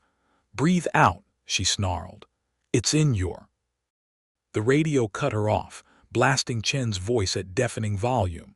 "Lungs, Sarge, it's in your fucking lungs." Graves exhaled violently, too late. The crystallized breath left his lips in jagged shards, each fragment reflecting Kevin's face as it shattered against the ice. The hand protruding from the Wendigo's ribs twitched, fingers curling into a gesture Graves had last seen in Kandahar, Vargas's signal for fall back.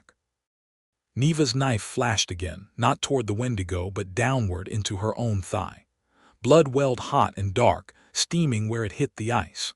The Wendigo's head jerked toward the scent, tongue unspooling like a frayed wire, but Neva was faster. She smeared a crimson ward across Graves' visor with her thumb, the mark sizzling where frost met blood. The world snapped into focus.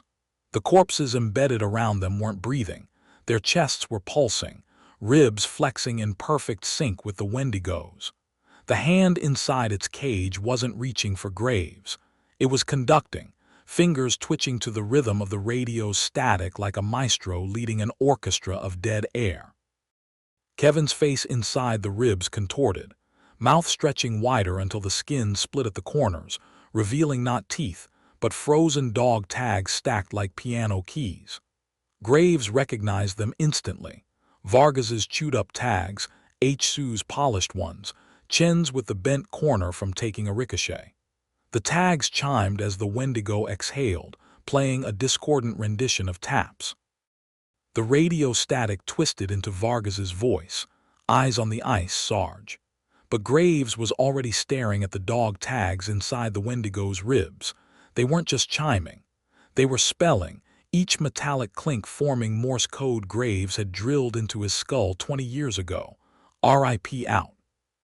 Neva's blood ward on Graves' visor sizzled louder, the sound harmonizing with the tags, chimes into something that made his molars ache.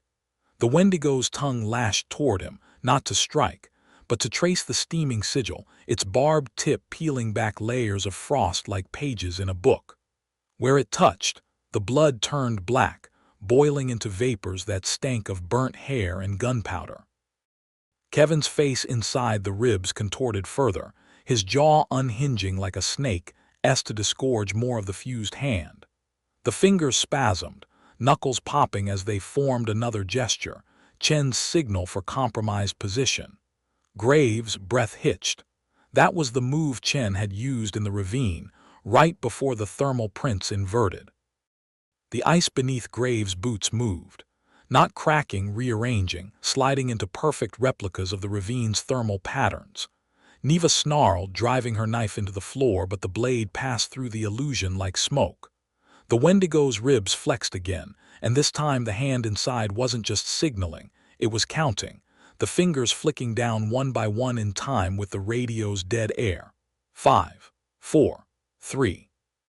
The count reached 0. The Wendigo's ribs snapped shut with a sound like a vault ceiling. Kevin's face inside twisted, not in pain but in recognition, just before the bones crushed it into pulp. Black fluid oozed between the ribs, dripping onto the ice where it sprouted jagged frost flowers in perfect fractal patterns. Graves blinked, and for a split second the flowers rearranged into letters. Outpost 17. Neva's knife hand twitched. She didn't stab, she flicked, sending a single drop of blood arcing toward the Wendigo's remaining eye. The droplet froze midair, forming a perfect crimson ice shard that hovered inches from the Wendigo's pupil. The corpses embedded around them gasped in unison, their frozen lungs expanding for the first time in decades. The radio screamed not static, but Graves' own voice from 3 nights ago. "Seal the truck!" The Wendigo's tongue lashed out, snatching the frozen blood droplet from the air with a sound like a bullet striking glass. Graves saw it then, the way the Wendigo's throat pulsed, swallowing not just the blood but the memory attached to it. The ice beneath their boots shimmered, replaying Graves slamming the refrigerated lock as Chen's mutilated body twitched in the truck bed. Kevin's voice echoed from the Wendigo's ribs, no, not his ribs, the ice itself, a distorted whisper. "You forgot the thermal prints." The floor shifted, the illusory ravine patterns solidifying into real grooves. Graves' boots slipped not from ice but from something wet and warm seeping through the cracks. He looked down. The grooves weren't empty, they pulsed with veins. The veins in the ice didn't just pulse, they branched, splitting into capillaries that spread like cracks in a windshield. Graves felt it before he saw it, the warmth. Not the false heat of blood, but the sick, metabolic burn of something alive beneath the permafrost. The grooves deepened, widening into fissures that exhaled air thick with the scent of wet fur and iron. Neva's boot came down on the nearest vein. It burst beneath her heel, spraying black fluid that crystallized midair into jagged shards. The Wendigo's head snapped toward the sound, its remaining eye dilating until the pupil swallowed the room. Graves saw it then, the truth in that black void. The Wendigo wasn't just mimicking them. It was digesting them, replaying their memories like a tapeworm feeding on trauma. The radio static resolved into Chen's voice, but the words were all wrong. "You left the door open." Graves' breath hitched. The door. Facility 17's main airlock, rusted shut for decades, stood ajar behind them, its hinges weeping black fluid. Through the gap something moved. Not the Wendigo, something older. The ice groaned as it shifted, revealing a silhouette too tall for the corridor, its spine curved like a question mark. Neva's wards flared crimson. The Wendigo's ribs twitched in response, bones creaking as they parted like prison bars. Inside, Kevin's face reformed, lips sewn shut with frost, eyes wide with silent pleading. His mouth tore open with a sound like Velcro, disgorging a flood of frozen dog tags that clattered to the floor in perfect formation. Outpost 17 rearranged into Post 17 out. The radio shrieked, Graves' own voice this time, warped beyond recognition. You were supposed to count them. Neva moved. Her knife flashed not at the Wendigo but at Graves' throat, stopping a hair's breadth from his carotid. The blade trembled. Graves didn't flinch. He recognized the move, Chen's last-ditch disarming technique, the one he'd taught her over spiked coffee in Kandahar. The Wendigo's ribs spasmed, bones splintering as Kevin's face inside melted, reforming into Chen's hollow cheeks. The fissures in the ice spread faster, veins branching into arteries that pulsed in time with Graves' stuttering heartbeat. The thing in the corridor took a step forward, no, not a step. The ice bent beneath it, rising to meet each footfall like a worshipper prostrating. Neva's knife hand shook harder. The Wendigo's tongue lashed out, tasting the fear in the air with a sound like a dying radio. Graves exhaled. His breath didn't freeze this time. It burned, scorching his lips as it left, a final, desperate flare of warmth in the swallowing cold. The Wendigo's eye tracked the vapor, pupil dilating to consume the heat. Graves saw his reflection in that black void, not as he was now, but as he'd been at Outpost 17, younger, terrified, turning his back on Vargas's outstretched hand. The radio static resolved into a single click, the sound of a safety switching off. The Wendigo's ribs snapped shut, crushing Chen's face into pulp.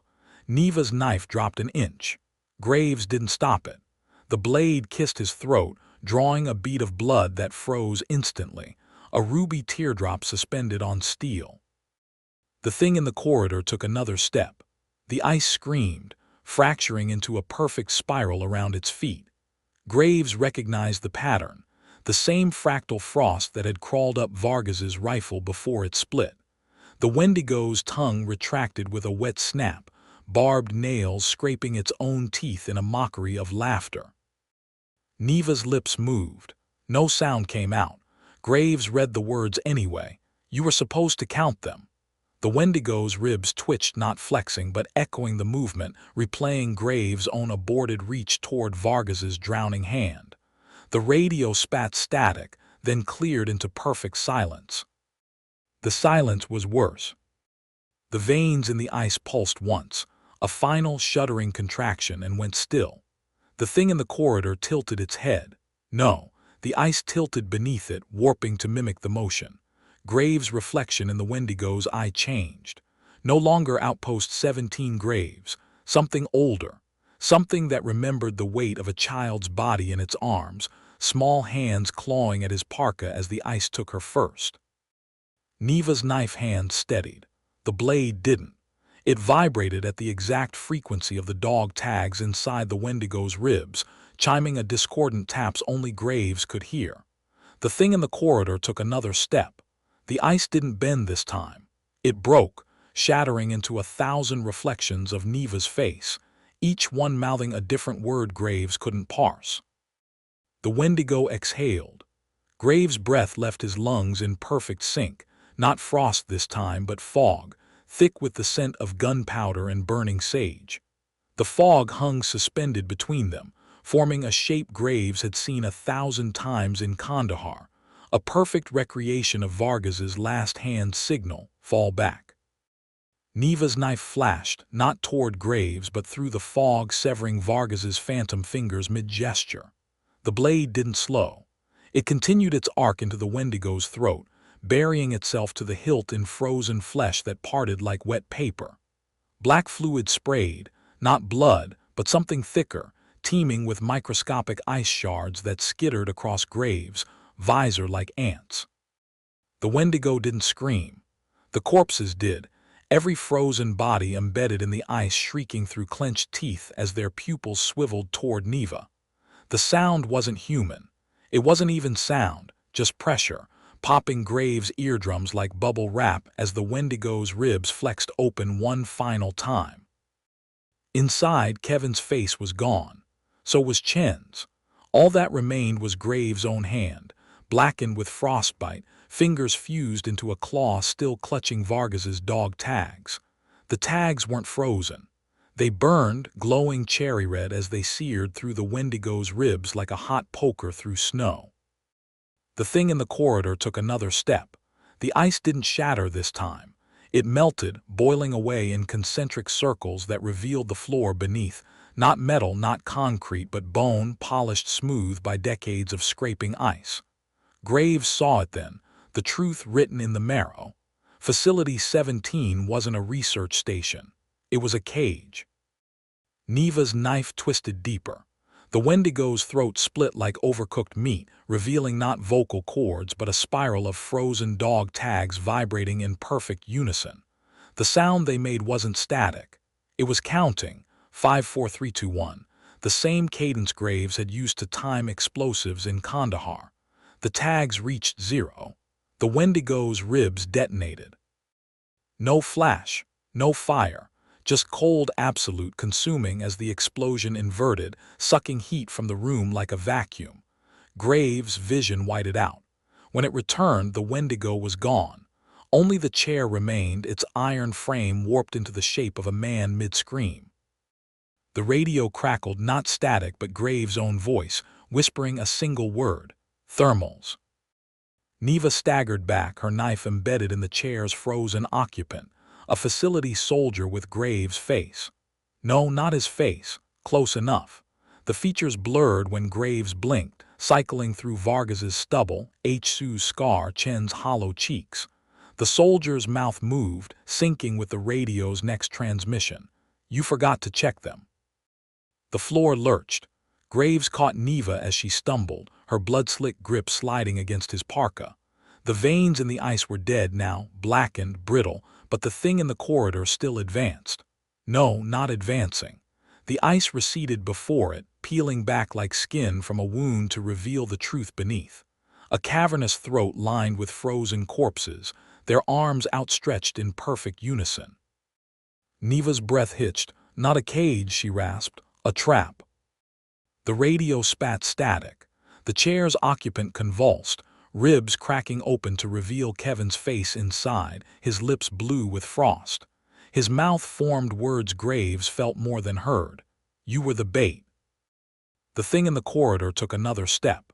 The ice didn't melt this time, it unfolded, revealing concentric circles of frozen dead, each layer a different team, a different decade. Graves recognized the insignias: Outpost 17, Facility 9, even the old Arctic Survey units from the 40s, all facing the center, all reaching. The radio cleared, Chen's voice eerily calm: check your thermals. Graves fumbled for his rifle. The screen flickered, not static but a thermal overlay of the cavern.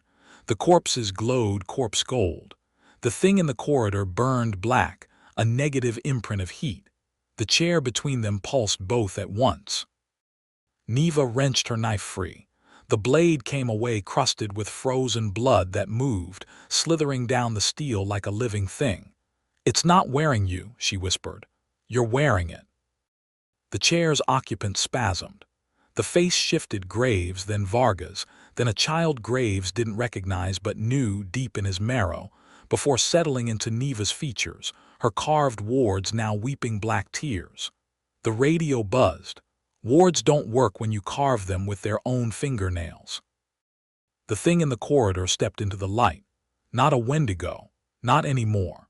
The ribs were gone, replaced by a gaping hollow where Facility 17's frozen dead pressed against the skin from inside, their palms leaving perfect prints against the membrane.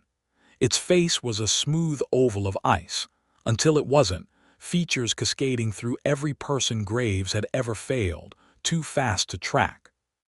Graves exhaled. His breath frosted midair into 3 words: count them again. The corpses obeyed. They unfolded from the ice in perfect unison, limbs stiff with frost but moving with awful precision. Graves watched their fingers flick, 1, 2, 3, all the way to 37. Outpost 17's full roster. The number was wrong. Graves had counted 38 bodies when he'd sealed the door. The thing's ice face split vertically. Not a mouth, a seam peeling back to reveal the 38th corpse standing inside its throat. A child in a torn parka, her thermal signature inverted, burning colder than the surrounding ice. Her hands weren't reaching. They were counting, tiny fingers flicking down 5, 4, 3, in time with the dog tags in Graves' pocket. Neva's knife hand spasmed. The blade fell, not clattering but embedding itself point first in the ice, vibrating at the exact frequency of Graves' failing pulse. He saw it then. The frost patterns creeping up the steel weren't random. They were letters, spelling outpost in jagged cursive. The thing took another step.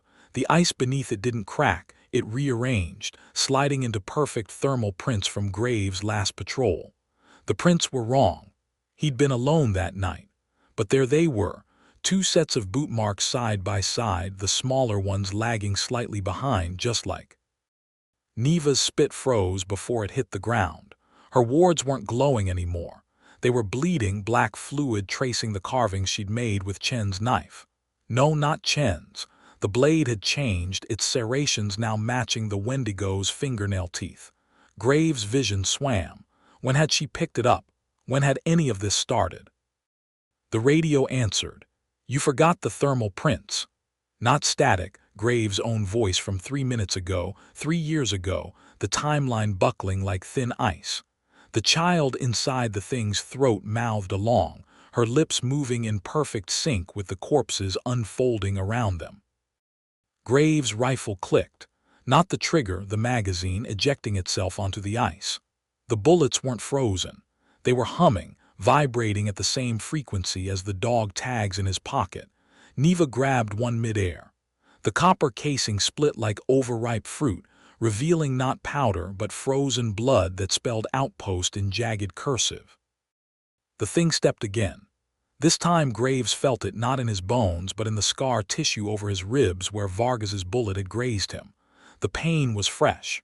The wound wept, soaking through layers of Arctic gear like the shot had just happened. Neva's knife hand twitched. The blade wasn't in her grip anymore. It was in Graves' thigh, buried to the hilt, though he hadn't felt it pierce fabric, let alone flesh. The ice shifted. Not beneath the thing, beneath Graves, tilting to match the angle of Outpost 17's doorway when he turned his back. The child inside the thing reached out. Not with hands, with thermal signatures, her tiny fingers burning cold against the membrane of reality itself. Graves' breath hitched. His exhale frosted into a perfect replica of Vargas's last hand signal, fall back. Neva moved.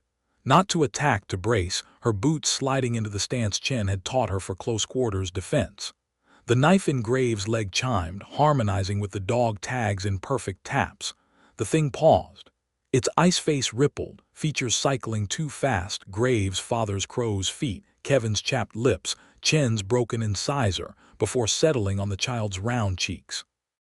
The radio screamed, not static, but Graves' own voice from 38 years ago. Count them, the corpses obeyed. Their fingers flicked 1, 2, 3, but the count was wrong. 37, always 37. Graves knew why. The 38th wasn't dead. She was waiting, her thermal signature inverted inside the thing's throat. Neva's wards flared. Not blue-black, the carved lines oozing fluid that sizzled where it touched Graves' boot. The knife in his thigh vibrated harder, its frequency matching the pulse of the thing's frozen heart. Graves saw it then, the truth carved into Neva's blade. Outpost wasn't a name, it was an instruction. The thing stepped again. The ice beneath Graves cracked, not outward but inward, forming a perfect replica of the thermal prints from his last patrol. The smaller set lagged behind, just like his daughters had, her boots too big, tripping over the. Neva spat. Her saliva hit the ice and burned, etching a new ward directly over the child's thermal prints. The thing screamed, not in pain but in recognition, as the ward flared crimson. Graves' vision whited out. When it cleared, the thing's face was his own, not as he was now. As he'd been at Outpost 17, younger, terrified, turning away from Vargas's outstretched hand too. The knife in his thigh twisted, not Neva's doing. The blade moved on its own, serrations chewing through muscle with the same rhythm as the dog tags chiming. Graves' breath frosted into numbers 37, 38, but the ice only reflected 37 corpses. The 38th wasn't missing. She was counting, her inverted thermal signature pulsing inside the thing's throat. The radio crackled Chen's voice, stripped of static. "You forgot to check them." Graves' rifle clicked again. The magazine reassembled itself mid-air, bullets slotting backward into the casing. Neva's hand shot out, catching one. The copper split like rind, revealing frozen blood that spelled "post out" in jagged cursive. The thing lunged. Not at Graves, at Neva, its fingers elongating into Chen's frostbitten nails mid-reach. She pivoted, Chen's disarm technique, flawless, but the ice betrayed her.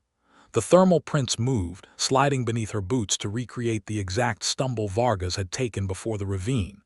The thing's hand closed around her wrist. Its touch didn't freeze. It burned, searing through her parka to leave a perfect imprint of Graves' dog tags on her flesh. Graves exhaled. His breath frosted into the tap's melody. The corpses answered, their frozen fingers twitching in unison. The thing's head snapped toward the sound, too slow. Neva's free hand drove the split bullet into its throat. The copper flared white-hot, melting through ice flesh to reveal the child within, her hands no longer counting. Reaching. The radio screamed Graves' daughter's voice, 3 years dead. "Daddy, count them," the ice beneath him breathed, exhaling a blizzard of frozen dog tags that chimed 37, 37, 37 as they embedded themselves in his thighs. The pain was absent. The memory wasn't. Vargas's outstretched hand, H-Su's thermal camera blinking error, the weight of a child's body slipping through his arms as the ice took her first.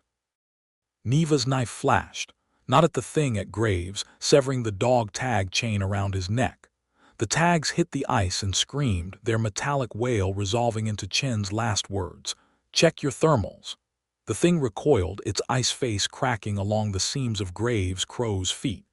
Neva lunged, driving the knife into the fissure, but the blade passed through, embedding itself in Graves' shoulder instead. He didn't flinch. The wound wept black, freezing instantly into a perfect replica of Outpost 17's door.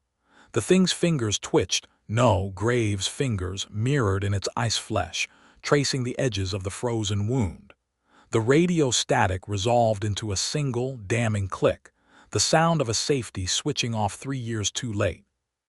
The ice moved, not cracking, unfolding, revealing the 38th corpse kneeling beneath Graves' boots, not his daughter, himself, younger, terrified, rifling through thermal prints as the child tugged his sleeve. The memory was wrong. He'd ignored her, but here in the ice his younger self turned, reaching back just as Vargas's hand breached the snow. Neva's boot came down on the memory, crushing it into slush. The thing screamed, not in pain but in recognition, as the frozen door in Graves' shoulder swung open, revealing the child inside. Not his daughter. Chen, mouth sewn shut with frost, eyes wide with the truth Graves had refused to see. The thermal prints hadn't been wrong. They'd been inverted. The corpses twitched, not reaching, pointing, their frostbitten fingers aimed at Graves' chest. His ribs ached, the old bullet scar splitting open to disgorge frozen dog tags that chimed 37, 37, 37 as they hit the ice. The tags weren't his. They were theirs. Vargas's chipped incisor, H-Su's nicotine stain, Kevin's blood-rusted chain, each one burning colder than the ice beneath. The thing's face melted, reforming into Neva's features, her carved wards now weeping black tears. "Not a cage," she whispered with its stolen voice. "A confession." Graves exhaled. His breath frosted into the tap's melody, but the notes were wrong. The corpses corrected him, their frozen fingers twitching the proper rhythm. The thing's ribs spasmed, bones splintering to reveal Graves' own face inside, mouthing, "Count them again." Graves' breath froze midair, not into frost but into the shape of a question mark. The corpses stopped pointing. The thing's ribs stopped creaking. Even the radio static held its breath. Neva's knife trembled against his shoulder, its blade whispering through the frozen wound like a needle through scar tissue. The child inside the thing's throat moved first, not reaching, not counting, smiling. Her thermal signature inverted one final time, burning colder than absolute zero as her lips formed three silent words Graves had spent 3 years burying beneath permafrost and morphine. The ice beneath him cracked, not outward, but inward, collapsing into the perfect negative space of a 6-year-old's missing boot print. Neva's wards detonated. Not light, not sound, memory, unfreezing in jagged shards that cut deeper than the blade still lodged in Graves' flesh. He saw it now. The thermal prints from Outpost 17 weren't inverted. He was, standing backward in time, watching his own hands fumble the thermal camera as his daughter tugged his sleeve, not toward danger, but away from the open airlock where Vargas's heat signature flickered unnaturally cold. The thing's ribs snapped shut with a sound like a vault ceiling. Inside, Kevin's face reformed one final time, lips blue, eyes pleading before melting into Chen's exhausted grin. The radio static resolved into a single, crystal-clear transmission. Chen's voice, not from the ravine but from the truck 3 hours earlier. Graves, the thermals. Look at the goddamn thermals. The story ends where it began, with static. Graves' radio dies mid-transmission, its final crackle mimicking the sound of ice splitting beneath his daughter's boots. He blinks. The corpses are gone. The ice isn't. It presses against his eyeballs from the inside, fracturing his vision into 37 shards of the same moment. The airlock door swinging shut behind Vargas's outstretched hand. Neva's knife is still in his shoulder. It doesn't hurt. Nothing hurts. The blade vibrates at the exact frequency of the dog tags embedded in his thigh, humming taps backward. The notes aren't wrong anymore. He's hearing them from the other side. The Wendigo's ribs float before him. Not broken, not frozen, but suspended, each bone a perfect replica of Facility 17's corridor where H-Su's thermal signature first inverted.